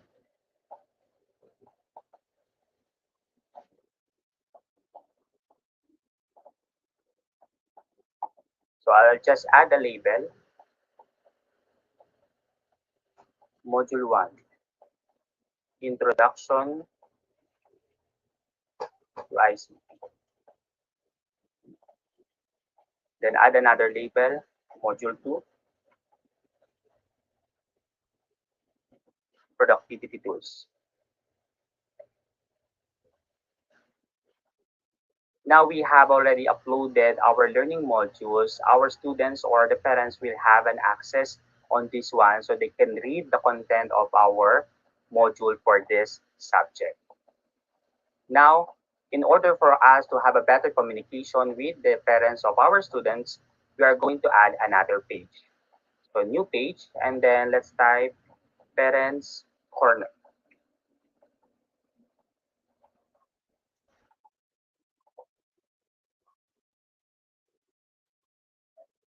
So I'll click this one and delete the content since I have also a header for this. And then I'll select the parents header that I have created. I'll adjust the readability in order for the text from my graphics to be visible. So I have now the header for the parents. So I'll just add a document which is from Google Forms. So I have already prepared a Google form for the parents. So I'll just adjust this one in the center. Then I'll add text to label this one. So I'll place it at the upper part of the form so it will be visible on the parents side. So I'll just type parents communication form. So it's up to you on whatever content of your Google form. So in my case, I have here the child's complete name, the guardian's complete name, the contact number, email address, and the concern. So the parents can easily communicate with me and in an organized manner using the Google Forms that I have prepared. So I'll just adjust this one with the same format that I usually use and then make it on the center and change the color. So we have parents communication form for our document. Now let us preview our works with regards on our classroom website. So let's start with the homepage. Website, we have three options, whether as large screen as what we usually use from our computer or laptop. We also have a tablet format and the phone. So let's stick to the large screen. So we have here the welcome message, the calendar that we have used. So let's try to click the month so the students will know what assignments or tasks that they need to work on their subject. Then the Google Map that we integrated as well as the sites for our social media links. So let's try to use this Gmail icon. Like what I have mentioned, your content from your email will be visible from the application on your classroom site. So we have your jerry.escultura@letran.edu.ph. So it will help the parent to easily email me using the icon that we have here. So I'll just don't save this one. And then let's proceed to the class docs. So we have here the course syllabus. So this is a PDF format. The e-resources. So we have here the slides presentation. So you can navigate this one using the arrows. And then the video lesson. So you can play this one. So I'll just pause this since it depends on the internet connection that you have. The YouTube video that we have used and the YouTube playlist. The YouTube playlist will help you to somehow to manage and organize the video that they need to watch in a order of the content of your lesson. So we have here the lesson one, the introduction to ICT. Second is the productivity tools. So that's the help of the YouTube playlist on our classroom site. Now let's proceed to our learning module. So we have uploaded here two learning modules. We have here the module 1, Introduction to ICT, then module 2, Productivity Tools. So our parents and students will have an access on these documents. On the last part, we have the Parents Corner, wherein our Google Forms are located. So make sure all the forms at the same time, all your documents have a setting in a public viewing because if they are set in a specific educational email account, for example, your parent using a Gmail.com, they can access the Google Forms, the Google Docs, slides, the presentation that you have uploaded. So make sure to set the privacy of your documents before you share it to your students as well as to your parents. So let's click this one. Now we are going to publish our classrooms. So we have your etag clicks with the complete URL on our classroom website. We have sites.google.com/letran.edu.ph slash the web address that you have typed, etag clicks. And make sure, check this particular statement. Who can view my site? So anyone at Colegio de San Juan de Letran, Manila. In our case, for our classroom website, we wanted the parents to view the content of our classes. So click the manage and then links vary. Click this one and then do not change the draft because this one is intended for the editors or the teachers for this classroom site. Click this one, the publish site, and then select public. For the public, we have now an access for this classroom site without logging in on the educational domain such as athletic.edu.ph. So we're going to click done. Then click publish.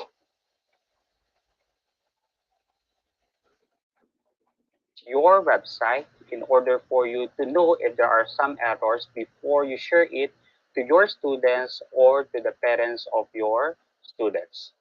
So I hope you learned something today on how we're going to create and expand your virtual classroom using Google Sites.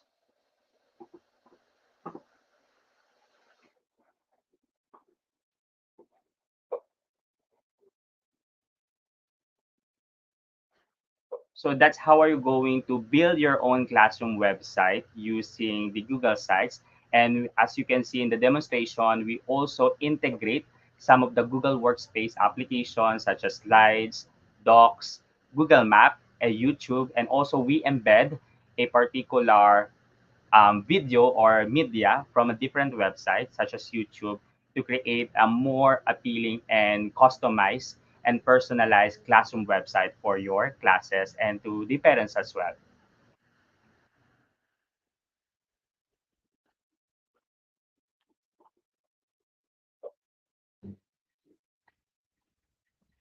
Wow, thank you, Sir Jerry. What a lovely and super presentation. And this is an interesting way in creating Google site. Thank you for the beautiful insight on the topic and sharing the techniques in Google Sites. And I think the participant got the important takeaways. So thank you so much for giving your valuable time and sharing your knowledge with for this session today. So if you have questions for Sir Jerry, please do not hesitate to type them in the chat box or on the comment box. So okay, let's read a question from Elaine Castillo.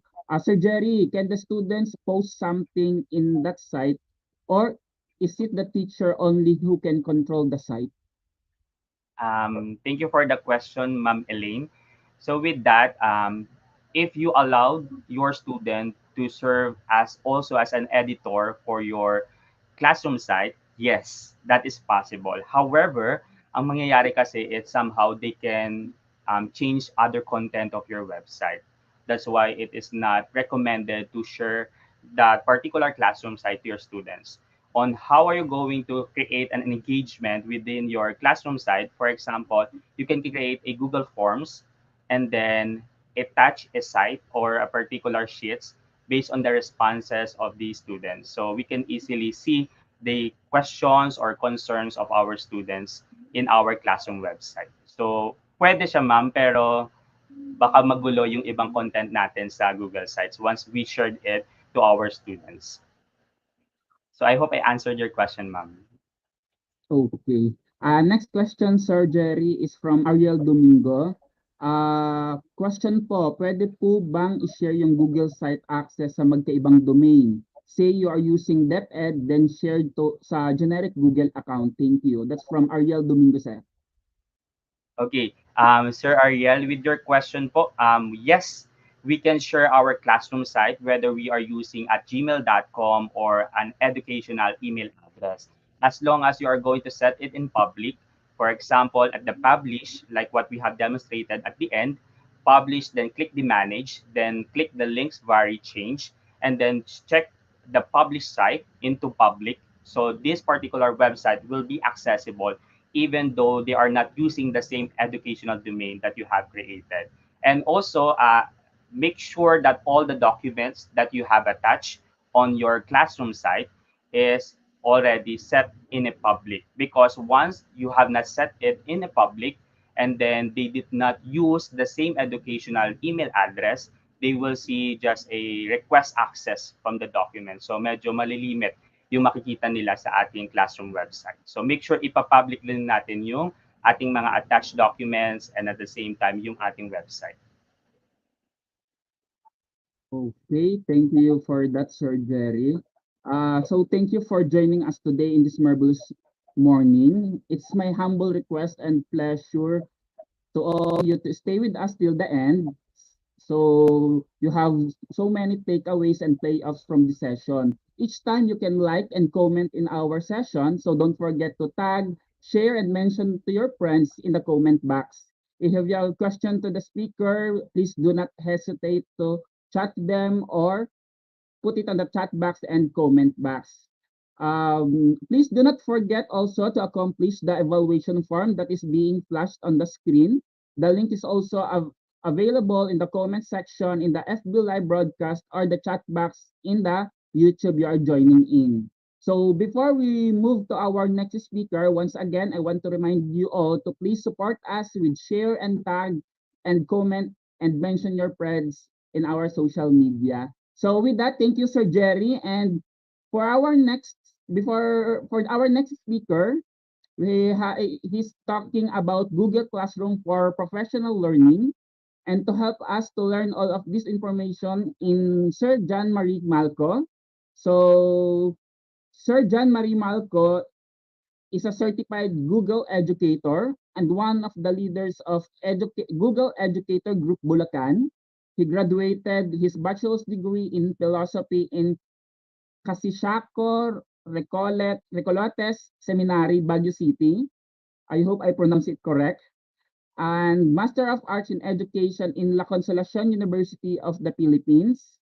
He teaches social science subjects at Marcelo H. Del Pilar National High School, Department of Education, City of School Division of Malolos, Bulacan.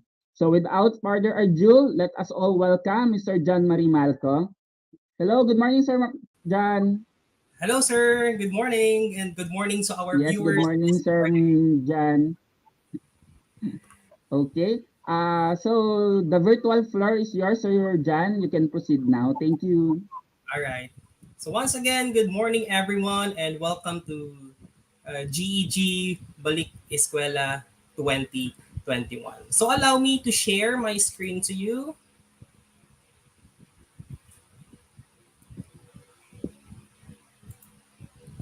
And by the way,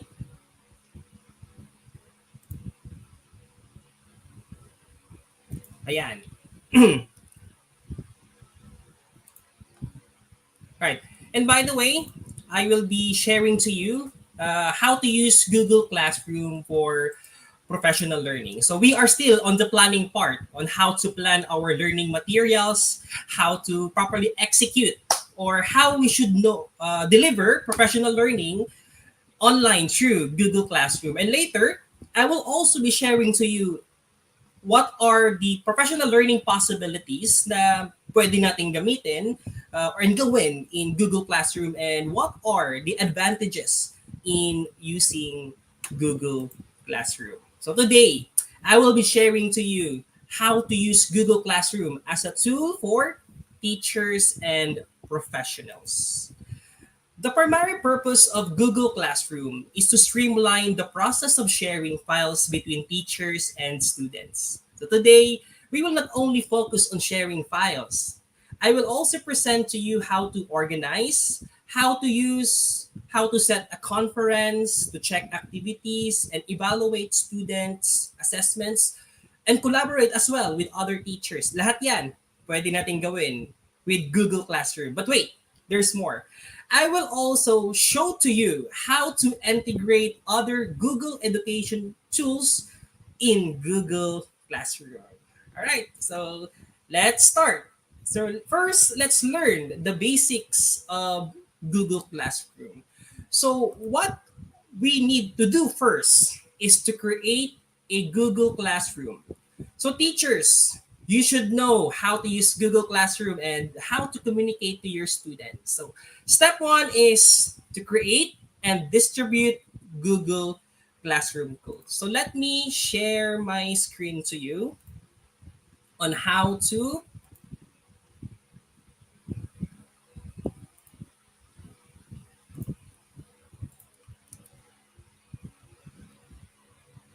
right? On how to create a Google Classroom. All right. So now we are here in the Google Classroom. So the access point of Google Classroom here is you may type Google Classroom, a classroom.google.com, or you just go to any Chrome tab and then click this chips and select a Google Classroom. So yun po yung ginawa ko.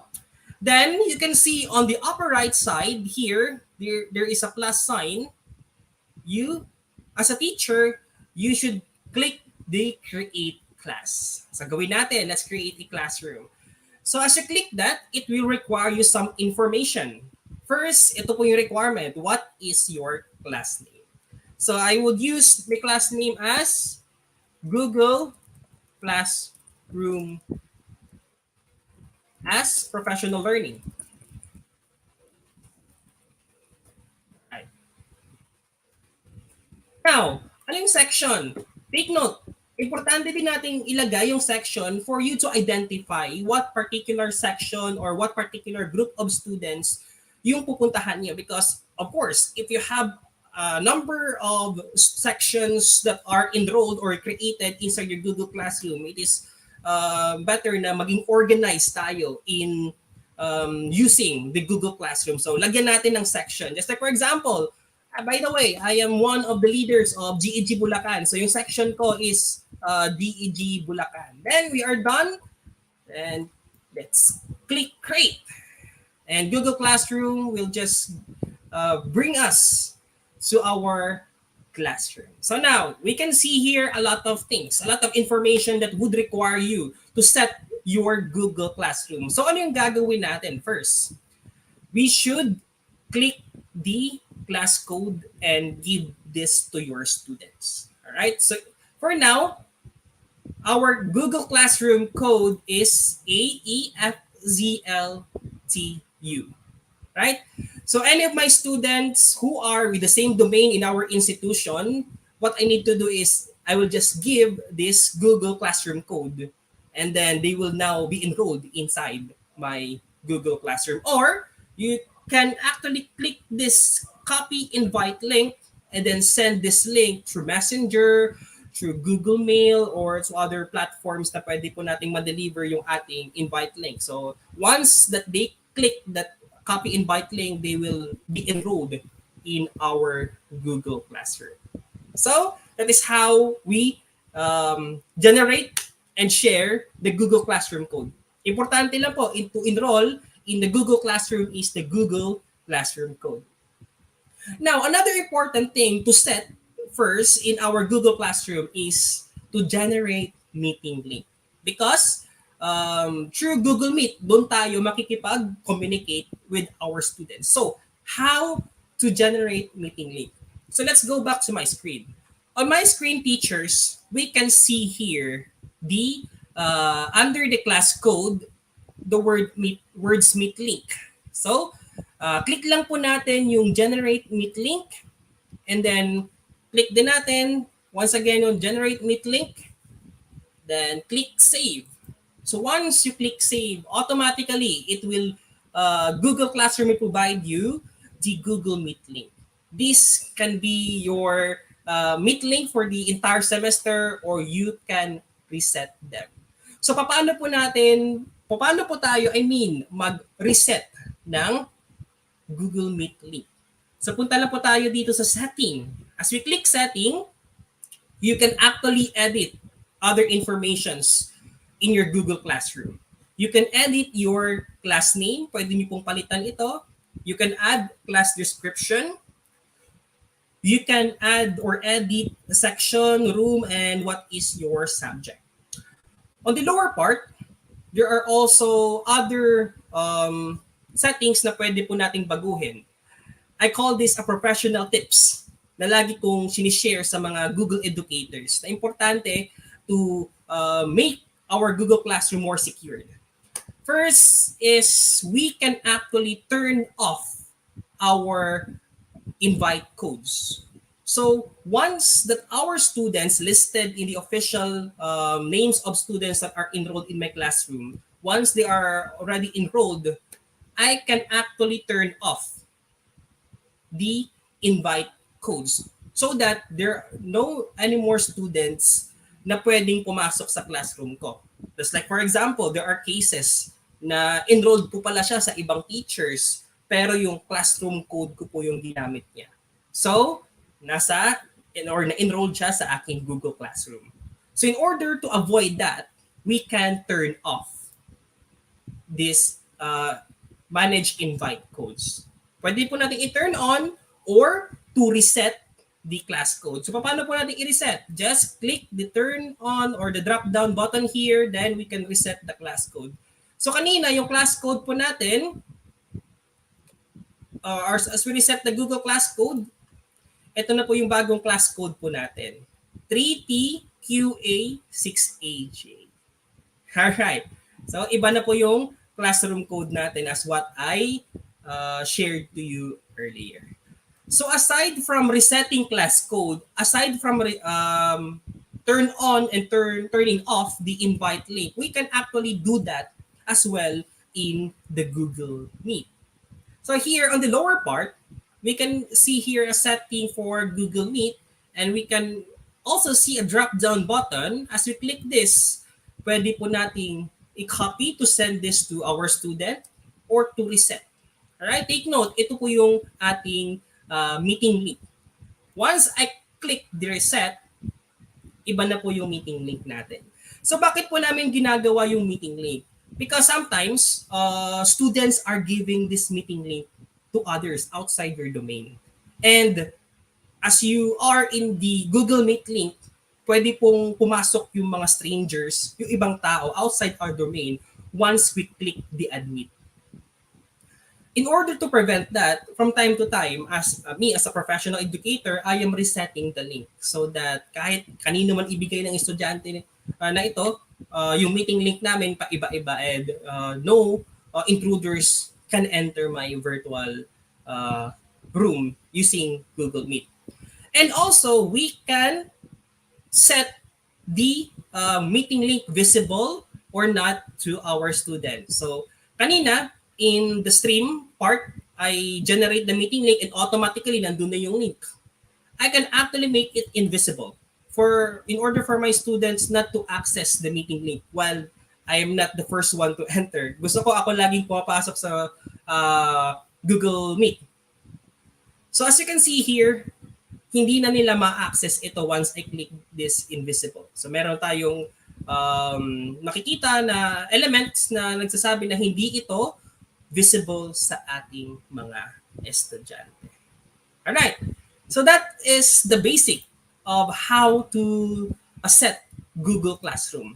So may mga ibang bagay pa na pwede kong i-share sa inyo in how to use Google Classroom. So we are done when create a Google Classroom, and we are done also to discuss how to distribute Google Classroom codes. So let's proceed to the third one, team teaching. Ito po yung maganda kay Google Classroom. Pwede pong 2 or more teachers inside Google Classroom. This is what we call team teaching. So the best thing that Google Classroom provide is collaborative teaching. We can invite actually other teachers as collaborators or your teacher partner. So your teacher partner practically can do everything that you can as a manager of your classroom. So I will show to you paano po mag-invite ng teacher in your Google Classroom. So balik po tayo sa ating Google Classroom. So nandito po tayo ngayon sa stream. Punta po tayo sa people. Here, nakalagay lang po dito ay ako as the teacher. So, paano po ako mag-invite ng collaborator? Makita po natin the element na merong invite teachers here.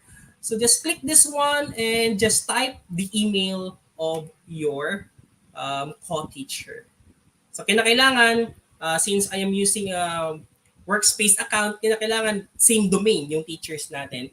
If the teacher is using a personal account, hindi po natin siyang pwedeng ma-invite as a collaborator sa ating Google Classroom. Kinakailangan po nasa same domain po kayo ng inyong workspace account. So yun lang po, how to invite teacher as your collaborator inside the Google Classroom.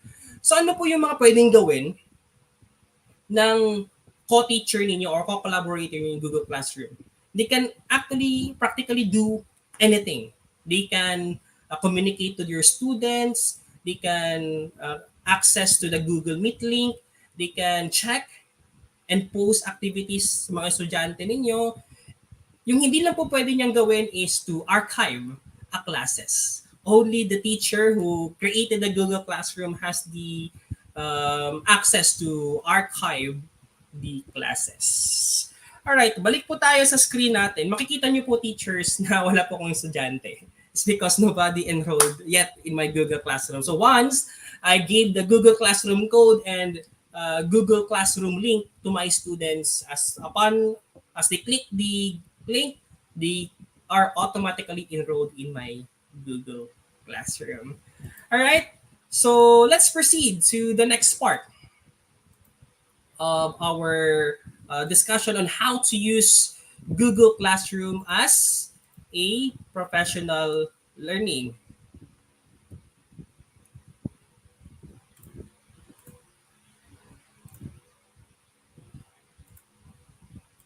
All right, so we are done with the third part, the team teaching. Let's proceed on how to assign learning activities. So this is important, teachers. Paano po tayo mag-assign ng mga activities sa mga estudyante natin for assessment, for teaching and learning process? So we can actually use Google Classroom to host all of the learning resources for your lesson. Assign activities and collaborate with other teachers, and also all the learning materials that you will attach, create, or upload are actually synced to your Google Drive. Again, this is another integration of Google Classroom. Lahat po ng pinopost po natin sa Google Classroom ay nakasave po sa Google Drive. So I will show to you a screen kung paano po tayo mag-create ng activities. So upon we click create, which I present to you later, ito po makikita natin. Assignment, quiz assignment, question, material, reuse post, or topic. So for assignment, this is for assigning tasks with submission such as worksheet. Pwede po screenshot ng mga activities ng mga estudyante natin or if they are using textbooks. So ito po yung ginagamit po namin. Students, if students cannot send their textbooks to the school, we are asking them to take a photo and then submit it through this assignment. On the lower part, we can also see here assigning quizzes. Ito po, pag mag-quiz po tayo, which I will demonstrate later, ito po yung gamitin po natin, quiz assignment. Next one, question. Saan naman po yung question? This is for recitation or discussion boards with just question prompt. Hindi po ito recommended, teachers, kung gusto nyo pong mag-require ng file submission such as screenshots or any file na nare-require po ninyo sa estudyante. So hindi po advisable to use question because this is just for a question and answer discussion na po with your students. How about material? This is for assigning materials na gusto po ninyong basahin ng estudyante. Again, this is the same with question. Hindi po tayo pwedeng mag-require ng submission if we will use material. Ito rin ang maganda sa Google Classroom. Kapag po meron po tayong ginawang activity sa mga estudyante po natin in other sections at gusto din po natin i-assign sa mga estudyante po natin in different sections, we can actually reuse the post. Hindi na po tayo gagawa ulit ng panibagong draft and send to each sections.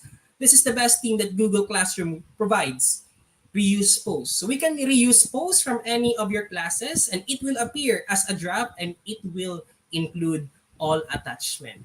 Hindi na po tayo gagawa ng panibagong attachments kapag po mag-a-assign po tayo in different sections. And lastly, topics. pwede po tayong maglagay ng topic to make our Google Classroom streamline, organized. So this is actually great for designing modules sa ating classroom. Magiging mas maganda ang ating Google Classroom kapag po nilagyan po natin ng topic everything that we are posting in the Google Classroom. All right, next, I will also be sharing to you how to attach and create learning materials. So let me share once again my slide to you. And pakita ko po sa inyo, teachers, how to share a file and actually integration of another Google tool or another integration, ng ibang applications such as YouTube. Pwede po natin actually i-post sa ating Google Classroom. So, let's go back to our Google Classroom. Just click this classwork. So, yung classwork, lahat po ng mga activities na ipopost po natin sa ating mga estudyante, lahat po yun ay nangyayari inside the classwork. So, kanina, I demonstrated or I showed to you this create. So, ito po yung pinakita ko earlier, how to post assignment, quiz assignment, question material, or just to reuse post. So let's try to assign or create an assignment, right? So what you need to do is just type what the title of assignment. For example, I will use the title, this is our activity number 1. Now, it also integrates other Google tools, such as Google Drive. As we click Google Drive, lahat po ng pinost niyo sa Google Drive niyo, pwede niyo pong i-upload. Lahat po ng nasa devices ninyo na nakasave, pwede niyo pong i-upload dyan as a file upload or inside your Google Drive. Lahat po. Ito po yung mga subjects na hinahawakan ko: Contemporary Philippine Arts, Discipline and Ideas in Social Science and Understanding. Just like, for example, hahanap ako ng folder with these particular sections. Contemporary Arts. Nagpa-quiz po kasi ako kanina, so ito po yung attach ko na quiz. Okay, insert po natin. So this quiz will be posted in my Google Classroom once I click Assign. Right? Select na po natin kahit anong file inside our Google Drive. Right? Also, pwede din po akong mag-upload, as what I said earlier, from my device. Sa upload po natin, example ng file submission or file upload from our device. So from my desktop, ito, how to create Google Classroom code. I will try to post this to my student. So upload lang po natin yung file. Then take note, teachers, once we upload a file, just like for example, a file from our device, a file from our Google Drive, most particularly yung Google Docs. Meron po tayong options that students can only view the file, students can edit the file, and lastly, make a copy for each students. So mas advisable ko po na gamitin po natin yung copy or make a copy for each students para may kanya-kanya silang kopya. Anyway, each of the copies of a document na ipapasa sa inyo ng mga estudyante are automatically stored sa Google Drive inside the classroom folder. So hindi po magiging magulo kapag nag-submit ng multiple files ng inyong mga estudyante. Lahat po yan will be stored inside the Google folder. Alright, so we can actually see other options here on how to assign that particular activity na pinost niyo sa or gusto niyo i-post sa Google Classroom. So, let's take a look. Here's one thing, teachers, na pwede din po natin gawin sa Google Classroom. We can send this activity to all your students or to your particular students only. Wala pa siya akong estudyante na ka-enroll sa classroom na ito, kaya wala po tayong makikita. Pero for example, I have a special activity for this particular student at sa kanya ko lang isi-send yung activity. So what I need to do is click this drop-down button and select that particular student para hindi ma-send yung activity na ito sa kanyang mga classmate at sa kanya lang. And then, next one, You have also here an option how to or what number of points that you will assign to that activity. For my case, I will just give 15 points for this for the quiz, for example. Then we can actually set the due date kung kailan po natin i-require yung mga estudyante po natin na ipasa yung kanilang activity. And also, assigning due date will remind the students kung kailan yung pasahan. And if they submit it late, Google Classroom will also note that this student submitted their activities late. Kaya po mas maganda din na gamitin natin yung due date. Just like for example, I will set this activity due date on Friday, September 10 at exactly 12 o'clock p.m. Right? And it will remind my students na yung vision na ito will be on Friday, 12 noon. And also, just like what I told you earlier, lagyan din po natin ng topic. Create a topic. I will make this a topic as, since this is the activity 1, I will make a topic activity. Para lahat ng mga assignments ko or mga activities na ipopost ko will be saved under the topic activity. Para maging mas organized yung ating stream. And lastly, if you will requiring your students to submit an essay, to submit a research work, or to submit a written activities, meron din pong integration on using a rubric. So you can create here a rubric. You can reuse a rubric that you have used from your other sections, or you can import a rubric from your sheets. And lastly, this is the best thing that Google Classroom provides, to check plagiarism. Most especially ngayon, hindi po natin na monitor yung mga estudyante po natin, kung saan-saan na po sila pumupuntang websites, kung saan-saan na po nila kinokopya yung activities nila. We can actually not check them personally because we are in an online distance learning. So this is how Google Classroom helps us to check the originality of reports that your students have submitted. But take note, Google Classroom can only give you 5 plagiarism checks per class. So, pwede kayong gumawa ng multiple class. Kung gusto niyo every time that your students will submit, Google Classroom will check the plagiarism. So, click ko lang po yung plagiarism check and then click continue. Then once the student have submitted their activity, makikita ko po kung may mga flags na kinopya nila in this particular website. Well, actually, that's true. Sasabihin ni Google kung saan niya kinopya yung answer na yon o may kinopyahan siyang website through this plagiarism check. Right? May flags na i-erase si Google once na-detect niya na kinopya lang to ng mga students. So I'm done preparing everything here. Nag-set na ako ng number of points, nag-set na ako ng deadline, ng topic. Chinek ko na rin yung plagiarism check. Then I can send this right now to my students, or we can schedule this assignment to be posted later, tomorrow, or some other days. Just like for example, since naka-deadline po ako on Friday, 12 p.m., I want this post to be posted ng Friday morning at 8 o'clock a.m. as well. Right? I will just click the schedule assignment and then click the drop-down button of the date, then select the particular date kung kailan yung ipopost. You can actually edit the time, 8 o'clock a.m., but I want this to be posted by 7 o'clock a.m.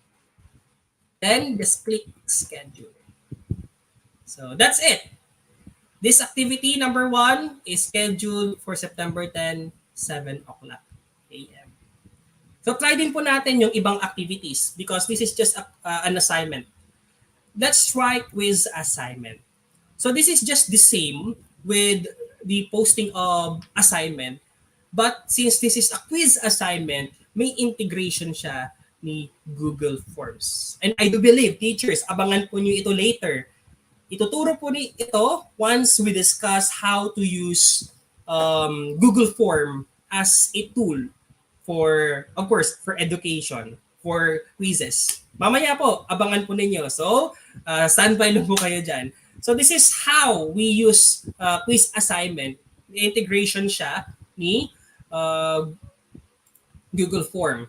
And take note lang po teachers, I will not go further into the details of making a quiz with the use of Google Form. But ito na po yung advice ko when we use quiz assignment. Always click this grade importing.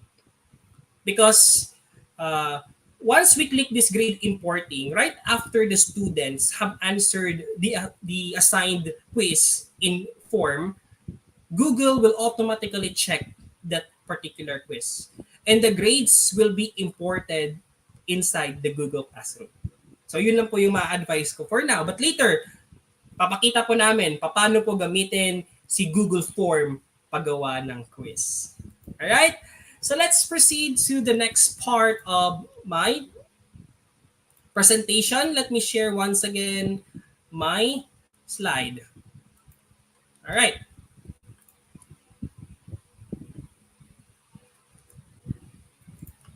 Let's proceed to grade importing. So, most of us teachers, lahat po tayo merong difficulty about checking activities. Lalong-lalo na kapag marami po tayong estudyante, nasa bahay po tayo, marami po silang sinasubmit ng mga activities. Ito po yung problema natin, pag-check ng mga activities. But take note, Google Classroom can help you. Google Classroom can automatically check with the use of Google Form as a tool, and this is only applicable to multiple choice activities. And aside from that, after Google Classroom check your activities in a Google Form, you can actually copy or download one grading sheet or the entire grading sheet. I will show to you an example of how Google Classroom check your activities. So makikita po ninyo teachers, kung sino po yung mga estudyante na hindi nag-submit. And ito, on the lower part, may mga scores na sinubmit yung mga or na-check ni Google Classroom.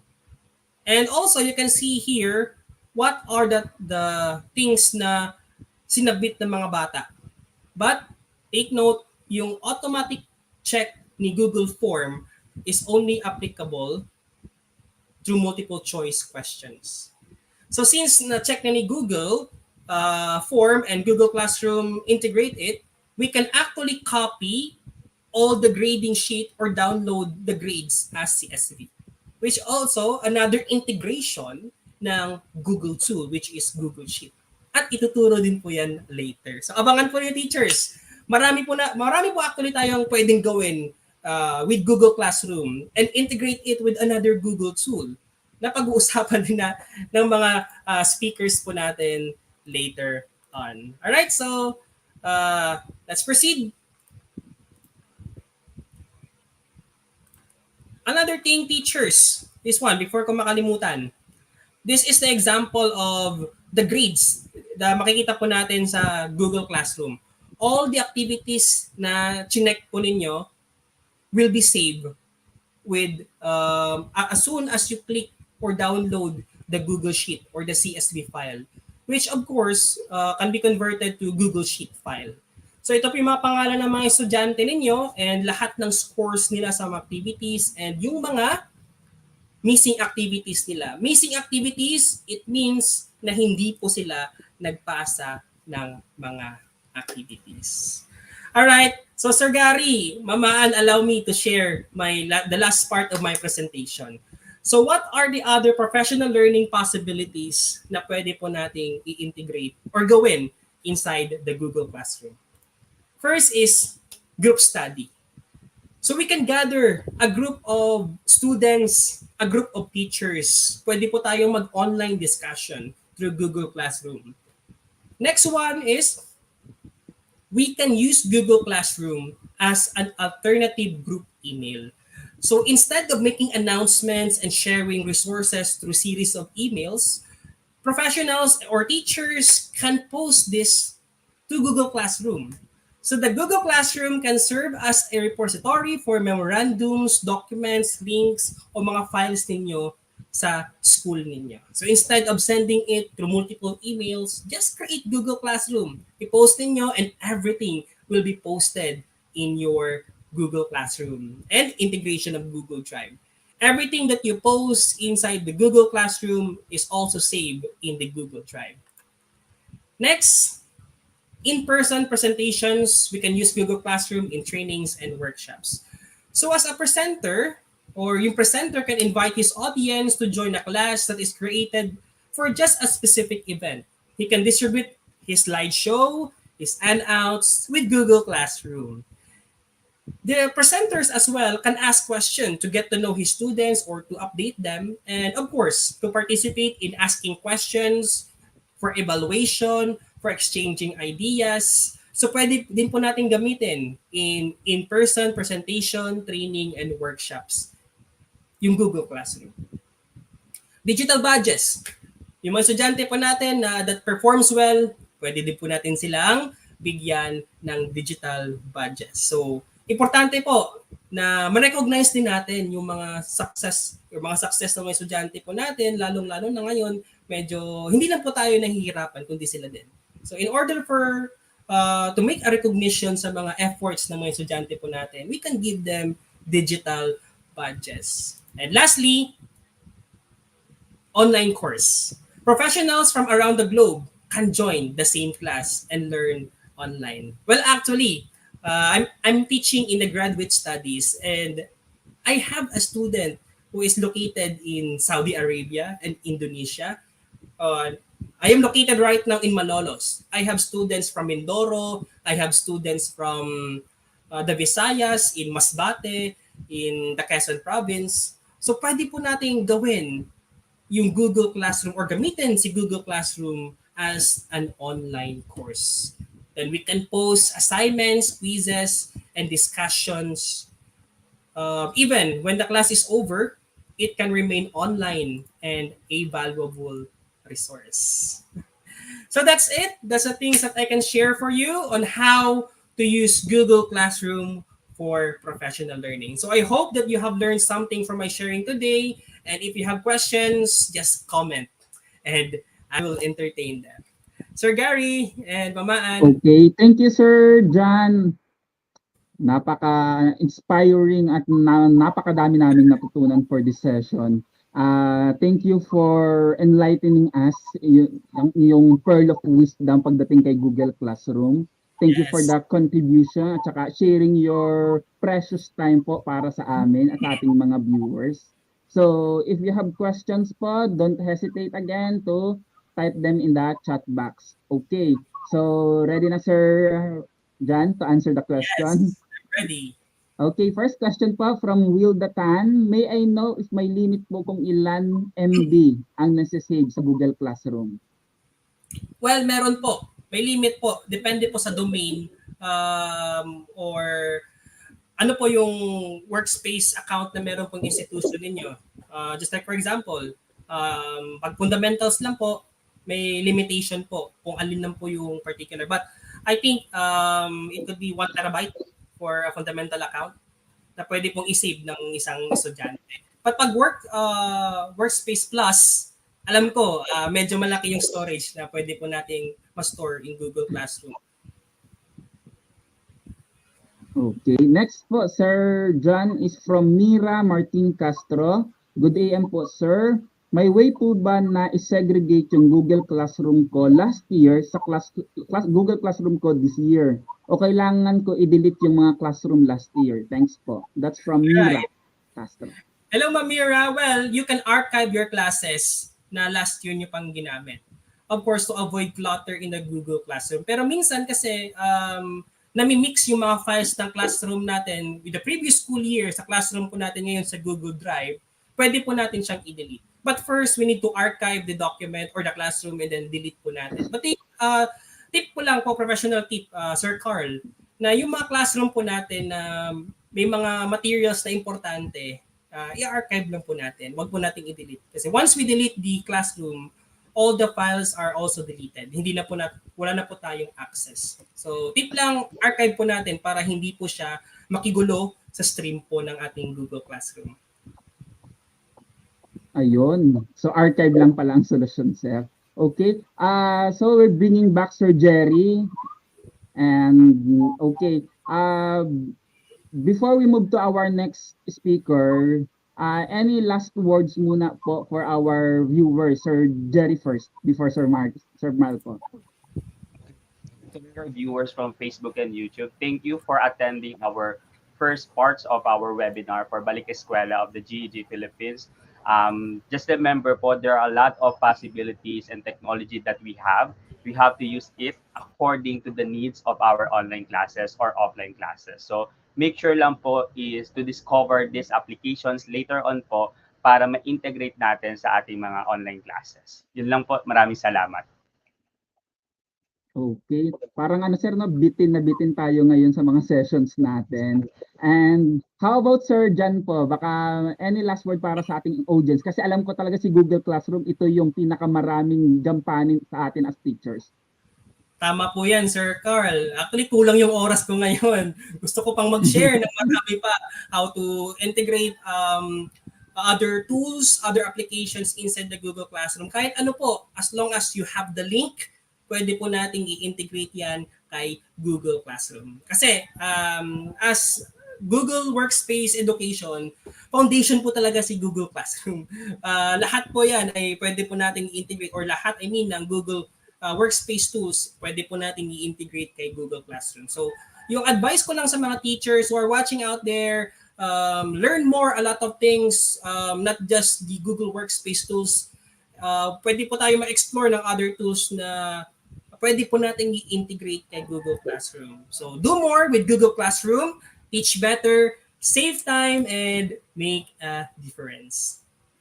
Okay. Nakakabitin talaga tong araw na ito with first kay Google Site, then Google Classroom. So, thank you po, Sir John and Sir Jerry.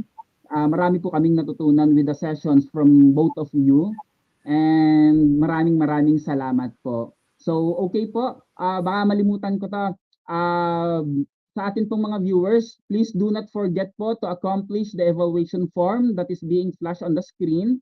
The link is also available po dun sa ating FB Live, chat box, and comment box po sa ating YouTube channel. Okay? So, before moving to our next speaker, so don't forget po kung marami kayong natutunan kanina sa ating Google site, marami kayong natutunan kay Google Classroom, don't forget po to share to your friends, tag them, comment, and mention po yung inyong mga friends sa ating social media platforms. So for our next talk po, it is learn the basic of Google Drive, your digital backpack, and to help us to learn of all of this information from John Michael Calizon. So siya po yung magdi-discuss nito, and before we start, let me introduce to you properly our speaker. So Sir John Michael Calizon was worked as an information technology educator at Bulacan State University for the past 2 years, currently serving as the head of the College Communication and Planning Unit and a part-time faculty instructor under the College of Information and Communication Technology, faculty advisor for Bulacan State University Society for the Welfare of Information Technology Students, a recognized student organization in Bulacan State University, a federation president of Samahan ng Makabagong Kabataang Progresibo, a provincial youth organization, a Bachelor of Science in Information Technology graduate. He is now doing his Masters of Science in Information Technology at La Consolacion University, Philippines.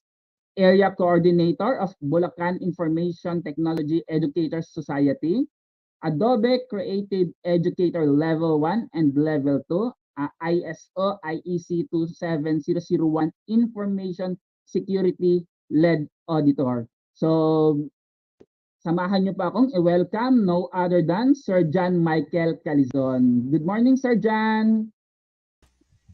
Hello, good morning. Am I loud and clear? Yes po, Sir John. Okay, Pakinig naman po. so I will on my camera. Okay, so good morning Okay, everyone. good morning, Sir John. Ayan, sorry po sorry sa delay. Ayan, ayusin ko lang ng konti yung camera ko. So, hello po sa ating mga educators out there. And I think some of them are students din. Meron tayong mga student watching from different part of the Philippines. So, siguro for this time, ito yung last session for morning session. Tama po ba ako, Sir Carl? Yes, Tama Sir ba? Jan. Ayan. So I hope Yes po, yung yes po. mga manonood for this last 30 minutes of this talk, I hope makinig po ang lahat at matuto regarding on the Google Drive. So let me share my screen. Wait lang po. Share screen. Chrome tab. Digital backpack. Okay. Hello. I think yung screen po pa-add po sana. Ayan. So everyone, welcome to Balik Eskwela to 2021. Learn the basic of Google Drive, your digital backpack. Bakit tinawag siyang digital backpack? Kasi nowadays, dati kung pupapasok tayo sa eskwelahan in the face-to-face setup, gamit natin sa backpack or sa mga teachers may dadala silang mga backpack. But now, due to the pandemic cause of the COVID-19, nabago lahat. Nagkaroon tayo ng new normal work or new normal education. Yung tipong etong digital backpack na to compose everything. Your assignments, your works, grade sheet, Google Form, Google Sheets, all about Google tools. Kumbaga, andi dito lahat. So let's try to learn the basics. Let's have a recap for 30 minutes. Okay. Ayan, lumabas si Nas Daily. So, hi there. For 30 minutes, we will try to learn, recap of the Your Digital Backpack that you can access anytime and anywhere. So, let's have a tour on your Google Drive. So, in this session, we will try to learn the short or the basic about Google Drive. Then, let's try to have an advanced kung kakayanin po ng oras. So, we will try to how to set up your account. Siyempre, alam ko naman yung iba ditong educators and yung mga manonood natin is aware na kung paano mag-set up ng kanilang Google account. Then, we will try to create folder, docs, sheet, etc. Then, sharing and collaborating, editing, and we'll try to share some tips and tricks na possible makahelp sa inyo mapadali yung pagtuturo and syempre yung paggamit ng digital backpack. So, let's start and deep in dive. Okay, first, so set up your account. By the way, Google Drive is already part of your Google Workspace. Once you create your official Google account, you have already an access in the different tools and application of Google. But remember, meron po tayo mga different type of Google Workspace plan. Meron tayong pang basic user, then meron po tayong pang business starter, then meron tayong mga business standard, then the business plus. Tulad ng mga nasabi kanina nila Ma'am and Sir. And then, syempre, mas mataas ang plan, mas madaming features na magagamit. Okay, for this session, gagamit po ako ng demo account and then I will be using my Edo account para malaman natin kung ano pinagkaiba. Pero karaniwan po, unang-unang nangyayari is, wait lang po. Okay? So, unang-unang nangyayari is yung pagkakaiba nila sa storage. So, meron kasing different educator account na unlimited yung storage. Then, meron naman tayong free account na umaabot ng 15 GB and so on and so forth. So, let's start. Pagka-create lang po tayo ng account, syempre tulad ng dati, I will stop the screen first. Then I will open my demo account.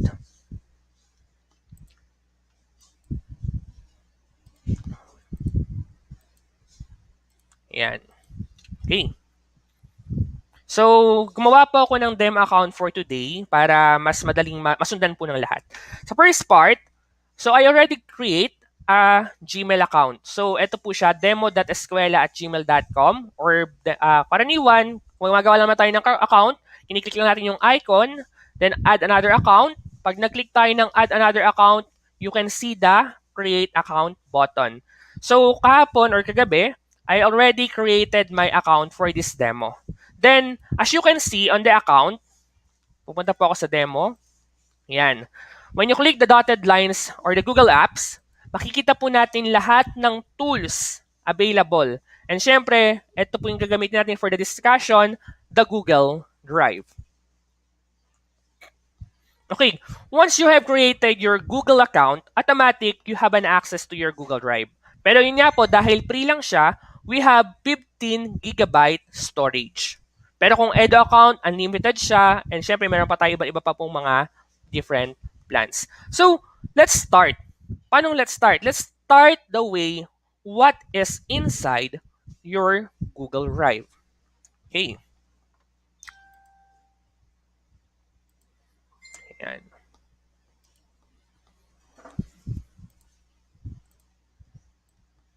Okay. So to access your drive, you can click the Google Drive folder or you can search to the search bar the https www or drive.google.com. So mapapansin po natin dun sa demo account. Okay, wait lang. Ito po yon yung pinaka URL link. Pwede na po siya yan or you can click the Google Drive icon.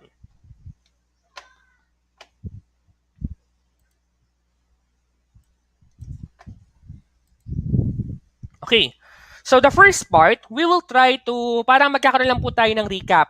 How we will create a folder, documents, sheets, and etc. in your Google Drive.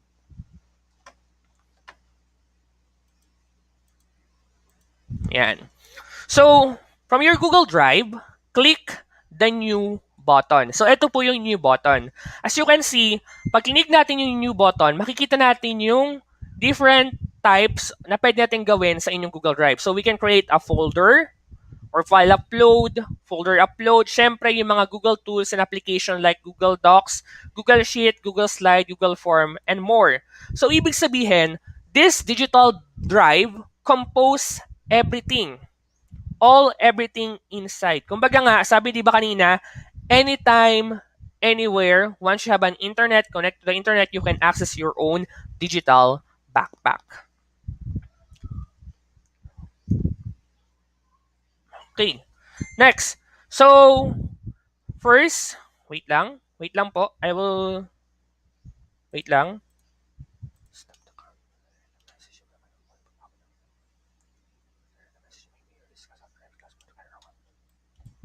Okay. So, kung kanina, Sir John Marie discussed the Google Classroom. Kasi all the everything inside your Google Classroom can be stored in the Google Drive. The activity, the assignment, the folder, and so on and so forth. So, halimbawa po, pag-create lang po natin, everything inside, papasok na po kagad dyan. We can create your folder. Why? Why we can create folder? Para maging organized. Para maayos yung laman ng inyong drive. Kasi 'di ba, ang hirap na makita natin na ang gulo or magulo yung inyong drive. Kasi halimbawa, you are an instructor, kayo ay educator. So, ang hirap mag-access ng drive kung kayo ay magulo sa lalaman. So kami, ang ginagawa namin, we create our drive. For example, we will try to create folders for academic year. So halimbawa lang po, AY 2020, 2021, and another folder, AY 2021, 2022. Yan. So AY 2020, 2021. So ibig sabihin, in this folder, we separate two different academic year. Na, kumbaga, lahat ng files na pang 2020, 2021 ay doon lang. And then the 2021 to 2022, sorry, tayo po. Yan, 2021 to 2022. Yan.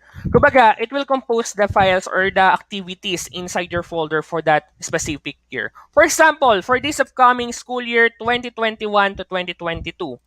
So, di bang hirap pagka meron kang almost 5 or more than 5 classroom or more than 5 sections.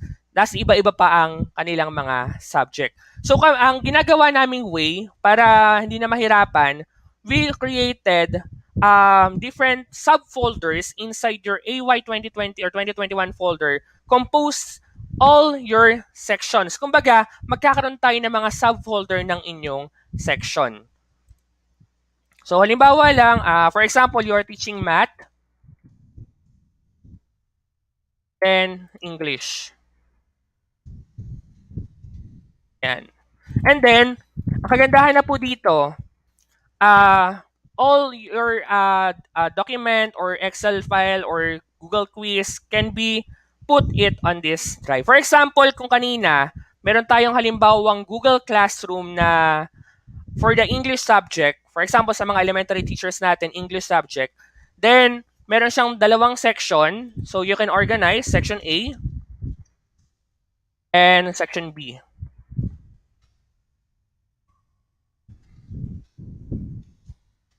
Yan.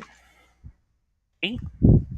And then, on your section A, you can create all your activities. Kumbaga, ito na yung way para ma-organize natin yung mga different types of activities natin inside of it. So, gagawa ko halimbawa, pasensya na po maraming folder, pero ito yung way para mas madali ang kayo ma-organize. So, halimbawa, activities. Yan. And quizzes or quiz. Meron kayong examinations. Ayan.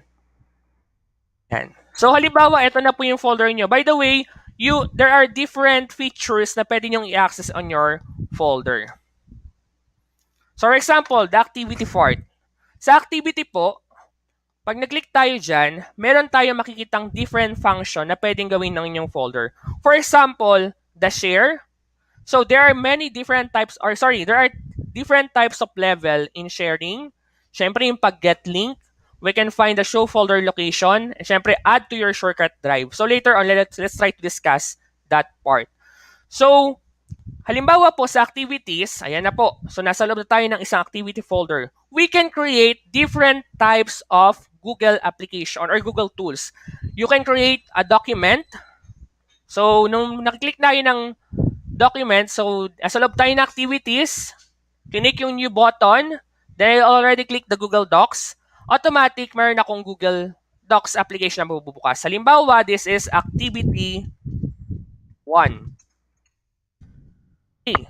So the activity 1, automatic, it will be saved inside your folder of activity.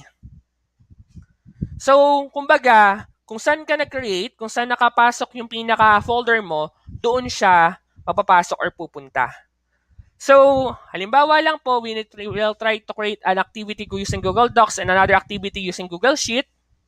So, halimbawa, nag-type lang ako for activity 2.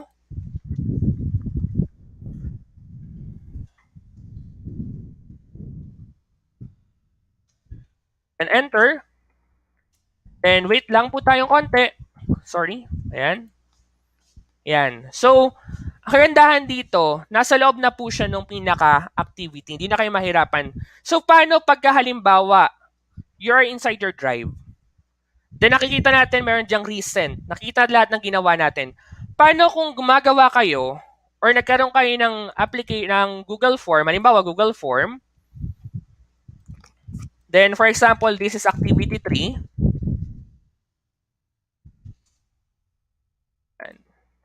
At napansin nyo, nasa labas yung form. Hindi siya naipasok sa folder na activity 3. So, ang gagawin lang nyo po, you can drag the file or the form. So, pwede natin itong i-drag. Then, punta lang tayo, halimbawa, AY 21 to 22. Pag nawala, pwede siyang ganon. Pero di ba sabi natin parang ang bagal? Parang napakahirap naman nun pagka minano-mano natin na pag-drag and drop. So, may isang way. Ang ginagawa naman ng iba, halimbawa, ba't tayo sa drive? So, another activity, for example, Google Slide for activity 4. By the way, yung ibang part po dito ay merong mga magdidiscuss sa pong ibang Google Educator leaders. Activity number 5, for example. So, ayun po, lumabas yung activity 5. Ang ginagawa po nung iba, move to. So, move to, hahanapin lang natin, ayan, 2021-2022, English. Then, kung section A, move activities, then move here. So, yun po yung pattern ng madali ang paglalagay, pwedeng drag and drop, or the power of move. Okay.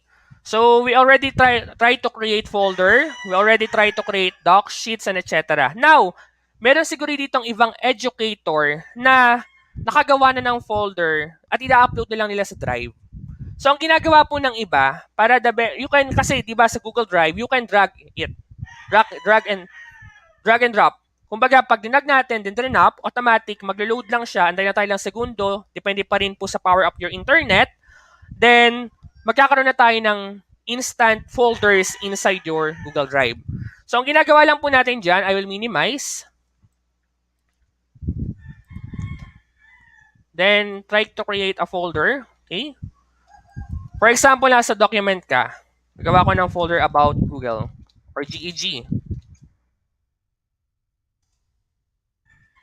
Karaniwan po, pwede tayong Control-Shift-N, A, B,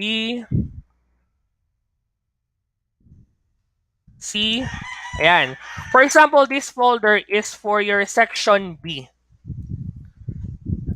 Pwede natin gawin dyan, AY 2020-21, pasok tayo sa English, section B. Then, you can highlight the folder and drag or draft the files. Automatic, andun na po yung folders. Oops, sorry. Ayan, A, B, and C. So, a shortcut na naman para mabilisan tayo makapag-create. So, kung nahihirapan kayo mag-create ng folder dahil mabagal ng konti yung inyong internet, pwede kayong mag-new. Pero kung gusto niyang mabilis na naman po, you can create it outside your Google, then drag and drop into the file. Okay.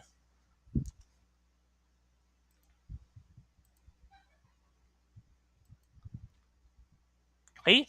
So, searching for files. So, this is a tip. Kasi di ba minsan nahirapan tayo, Sir, ma'am, ang gulo po ng drive ko, hindi ko mahanap yung certain application or certain document or file or Google Sheet inside my application. So, ano po yung pwede nating gawin?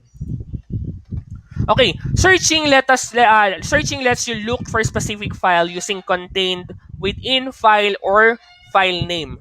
To do this, locate the search bar. So sa Google Drive po natin, ito po yung search bar. And then, you can enter the word what you're looking for. Halimbawa, yung kanina, activity 1. Palalabas na po dyan sa search bar. Now, we can customize or sort the file. By default, your files are already sorted actually from newest to oldest. However, you can apply other sort to put your file in a different order. To sort by name, click the name button that's just above. Ito lang po ginagawa namin dyan. So we can filter, then type. Kung ano po yung gusto nyong hanapin. For example, you are looking for documents. Then, pwede natin customize kung sinong owner. If that owner is anyone, or owned by me, or not owned by me, or as a specific person. So, halimbawa, anyone, then location is anywhere. Pwede natin i-check kung in trash or in starred. Then, date modified, kung pwede nyo galawin yan. Then, item name, halimbawa, activity. As you can also put the words or shared to and then follow up. Then, pag click natin yung search, automatic, lalabas yung possible result. Pero dahil po yan po ay demo account, wala pong laman na activity sa loob ng start or trash type document.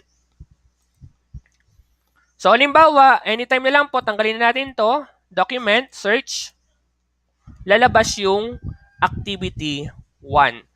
So, di ba mas maganda, mas mabilis tayo makakapag-filter at mahanap natin yung specific application or file.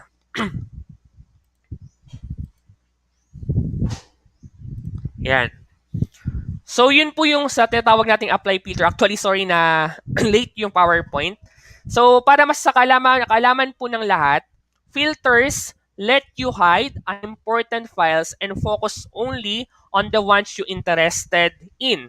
Yun nga po yung kanina pinakita natin. For example, halimbawa lang po, if you were looking for a presentation, you could use a filter to narrow down your visible files. So, you would only see the passive presentation. Kasi, for example po, papakita ko na rin po para po malaman niyo sasabi ko magulo. So here is my official Google Drive account. Para lang din po, para, yan. So pagka po makikita nyo, naka-folder po siya, naka-customize, pero magulo. Ayan.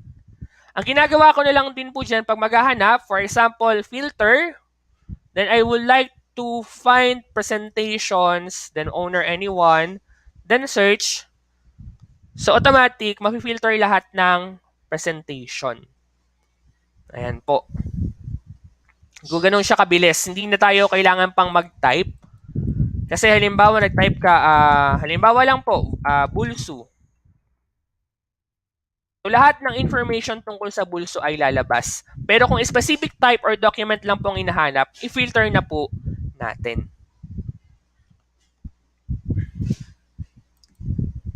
Okay? Wait lang po.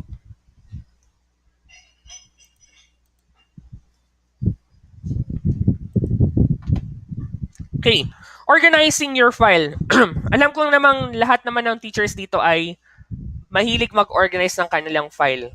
Dahil minsan pagka di-organize yung file mo, napakahirap hanapin yung certain document or important file na kailangan mong hanapin. Once you start adding files to your Google Drive, you can use folder to help organize and group them. Folders in Google Drive work just like the folder on your computer. So, diba, kung gano'n tayo ka-organize sa ating personal computer, gano'n din tayo ka-organize sa ating Google Drive. So, to create a folder tulad nung kanina, from the Google Drive, ang ginagawa lang po ulit is click New, then Folder from the drop-down menu. So, magkakaroon tayo ng dialog box, then lalagay nyo, New Folder. So, lalagay nyo siya ng title. Minsan, ang ginagawa pa po nung iba, para hindi po nahihirapan sa paghahanap ng kanilang drive is, nag-change sila ng color. Kino-customize nila yung certain color for that. Okay? Wait lang po. Okay.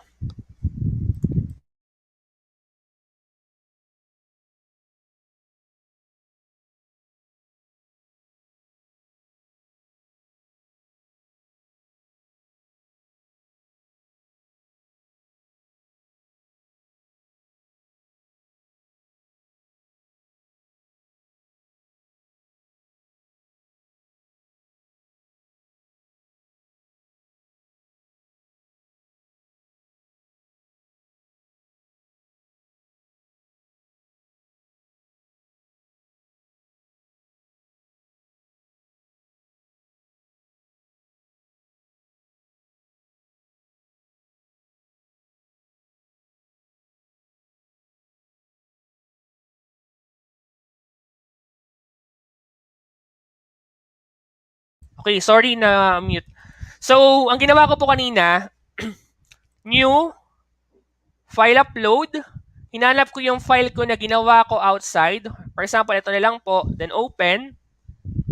Automatic na po, pag nag-click tayo niyan, we can open with our Google Docs.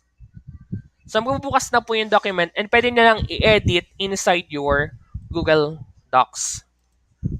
Yan. Hindi ko na po ba siya ito papakita kasi may mga information po doon. Then, next part. Ayan. Uploading your files. It is easy to upload files from your computer to Google Drive. If you're using the Google Chrome web browser, you can even upload the entire folder. Tulad nung kanina, maramihang pag-upload ng folder. Ayan. Next, file sharing. So, in this part, papakita ko lang, magkakaroon tayo ng recap kung ano ba yung mga different types of file sharing levels. Kasi minsan nagkakaroon ng problem. Minsan sa file hindi mabuksan ng ganitong account, minsan ayaw mag-open, minsan ayaw gumana. So, ito na yung way. Baka kasi mamaya, yung sharing level nyo ay hindi nakaayos. Yan. For example, the folder of English. Yan. Dito tayo magsasample. Or sige, kay Matt na lang kasi kanina pa wala si Matt. Di ko favorite si Matt pero let's try. Okay. Right-click. Then, share. Rip lang po to. So, ito po yung mga different types of sharing. You can share for a specific person. Kumbaga, meron lang certain person na makaka-access. As you can see, on this part, ayan, nagbibigay siya ng tip sa mga bukas lang bagong gawang Google Drive kasi nagkakaroon tayo ng mga tooling tip. So, you can click the settings. Ito po yung settings sa part. Then we have get link. Restricted only people added can open this link. So, ibig sabihin, kung sino lang yung i-add ko sa email, sila lang yung makakakompleto. Ay, makakapagbukas, nung pinaka-drive. For example, I will invite my Edu account.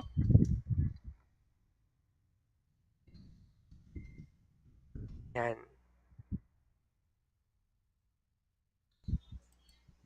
Oops, sorry. Done. So, pag nag-check ako nung aking email, for example, let's try to check my email. Kung pumasok. Karaniwan kasi sa Gmail lang po pumapasok yung mga sinishare. Oops. Okay, mukhang hindi siya no?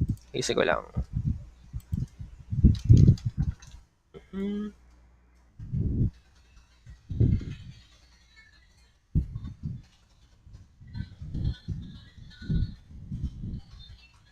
Yan. Minsan po kasi nadedetect agad ni Google kung sino kung yung email ay gumagana. So, I will send this file to my Edu account. Then, I can choose my level. Another level. Kung pwede po siyang viewer, pag sinabi natin viewer, mabibview lang niya yung pinaka-file. Pwede naman commenter or editor. So, send. Automatic na po, antayin niya sa Gmail niya. Then, papasok naman po yung sa email. So, ayun po. Done. You already received the folder. So, ganoon lang din po yung ginagawa sa mga documents and files na sinishare natin. So, ganoon lang. Halimbawa, bubuksan ko yung English natin, section A. I will try to share the activity 1. So, share lang po ulit. Then, type the people kung kanino share. Pero yung ginagawa natin kasi dito, pag sa Google Classroom po, meron na po itong part na you can share directly. Halimbawa, I will upload a material or a quiz or assignment, then meron na din yung button na using Google Drive, then you will locate the file, then upload. So, ang iba pa pong user level. So, sa user level, ayan, wait lang. Restricted link, ayan. So, ito yung default po na link ng inyong pinaka document or file. Then, meron tayo dito, anyone with the link. Ibig sabihin, lahat ng merong link ay makakapag-view. Pag sinabi natin restricted, ibig sabihin, only you or who is the owner of the educator. Okay. Then, meron pa pong part, ang isa pa po, ayan. We can check the viewer, the commenter, and the editor. Pag sabi ng editor, ibig sabihin, may edit po ito nung iba pang student. Or kung sino po yung share niyo yung pinaka-file or the document. Okay. So, file sharing. Ayan po. As you can see, tinik lang natin yung pinaka-file. Then, get link or click the word share. Then, copy the link, send it kung kanino naman ipapa-open. Yan. Sharing with the link. Yan. As sharing with the link po, wait lang po. So you can easily share a file with a larger group of people, providing a link to any file in your Google Drive. So a link is basically a URL po, URL or web address for any file you want to share. This can be specifically helpful for files that would be too large to send as an email. So, di ba napapansin natin, mag-send tayo ng file na malakihan sa Gmail, automatic ino-convert niya sa Drive style. Then, meron doon nakalagay, anyone can, this file will be shared, then iaayos niyo po yung setting kung can view, can edit, or can comment. Then, ayan, next tayo. So, people can also choose to share files with you. These files will appear in your Share With Me folder. So marami po tayo kasing part ng folder ng Google Drive. Tingnan natin po kung aabot pa sa time. Ayan. As you can see, when you check or click part of this screen, meron tayong My Drive. Pag click natin yung arrow na to, ayan. Ayan, lalabas lahat ng subfolders. Ayan. Pasensya na po, naka-organize po tayo. Okay. Last part na po siguro to. Then, pag nag-click tayo dyan, mas malalong di-detailed po yung inyong mga subfolders. Okay. So, ito po, ihabol ko lang din before the end of the 30-minute session. Wait lang po Ayan. If you want to explore more, you can look for Google Drive and Tricks. So, and ito po yung link na to. Pag-click natin yan, ma-redirect po tayo for the Google Drive and Tricks para po mas lalong maintindihan natin yung laman ni Google Drive. So, 11 Google Drive tricks that make your life that much easier. Lalo na sa mga educator natin na sobrang stress na merong stress, meron namang nakaka-cope up. Depende pa rin kasi sa mga educator kung paano sila nakikipagsabayan in this new normal journey. Andiyan na po lahat ng possible tips and tricks natin pwedeng gamitin at magamit sa pagtuturo. So, yun lang naman po. Okay, that's 30 minutes. See you again. Pero, bago po yun, iwanan ko lang po to. During this type of pandemic, hindi natin kailangan ma-stress. Kailangan lang nating makisabay, gawin natin ng ayos at tama lahat. Kung tayo nagpiling na i-stress, let's pause for a while, inhale and exhale, then continue our work. So, that's all for 30 minutes. See you again.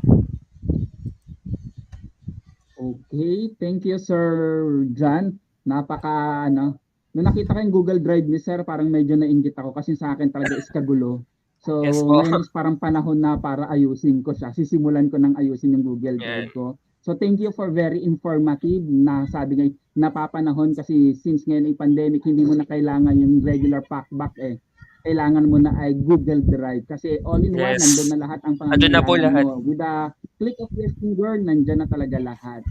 So, questions po tayo for the Q&A with Sir John Michael. So, if you have questions po, don't hesitate to ask your question with Sir John Michael po. You can put it in our chat box and to our comment section.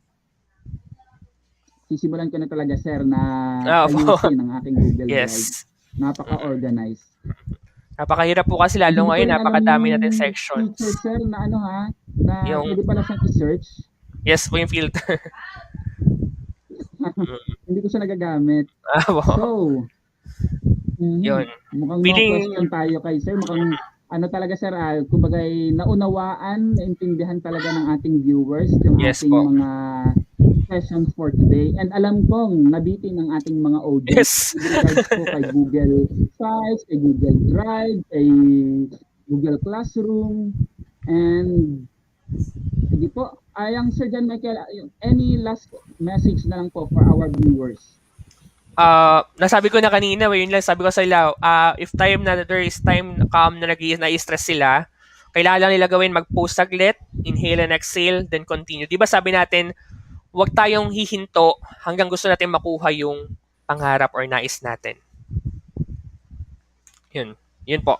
Okay, so huwag tayong hihinto. With the time of pandemic, kailangan lagi tayong nagpo-progress with the help of our Google tools. Sabi nga kanina ni Sir Franco is kailangan daw tayo ay nasa Googliness.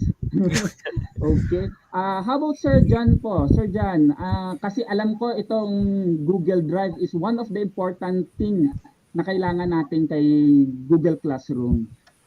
Tama ka, Sir Carl. Anyway, dagdag ko lang at emphasize ko ito, although sinabi ko nito kanina, that may integration si Google Drive kay Google Classroom. Lahat po ng pinopost po natin inside the Google Classroom are stored in the Google Drive. Pero take note teachers, lahat po ng ipopost po natin per classroom, masisave po siya sa folder ng classroom. hindi po yun kalat-kalat. Don't Yes. worry. Yes, Si yun Google po. Drive na, yes, Sir John Michael, si Google Drive na po bahala mag-segregate kung ano po yung file na sinabit ng ganitong classroom ninyo. Hiwalay po yan sa ibang files. Sasabit ng mga students ninyo sa ibang mga sections. Kaya napakaganda yung integration ni Google Classroom and Google Drive. Yes. Okay. Hi, Mama, nakamute ka. Oo nga, uso naman yan ngayon yung speaking on mute. Parang this session, halos lahat tayo nagsasalita na naka-mute ang microphone. But hello, so thank you very much to GEG Bulacan. I know kaka-launch nyo pa lang and already you're Yes so po. active in the GEG Philippines community already. It's really wonderful to see all these other GEGs joining the conversation and helping all these teachers, no?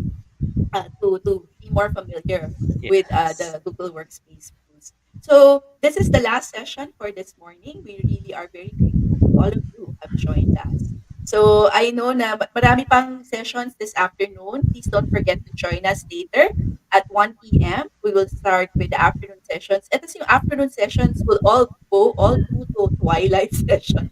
Kasi hanggang 8 p.m. pa tayo. So Carl, di ba may announcement ka about the 8 p.m. About the 7 p.m. session? Ano 'yon? Yes, Miss Maan. Opo.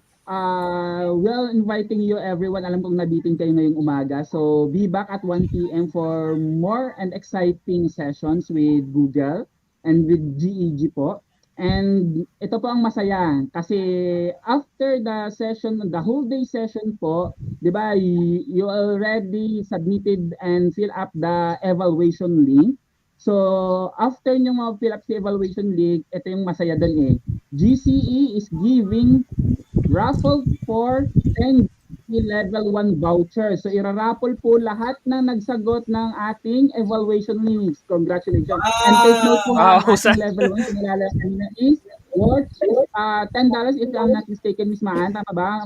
10 or 15? Yeah, Sorry, it's ten nalimutan ko. dollars. So it $10 actually yan. save $10. Okay, $10. So, napakaganda kasi once na makuha kayo sa raffle, libre na agad for level 1.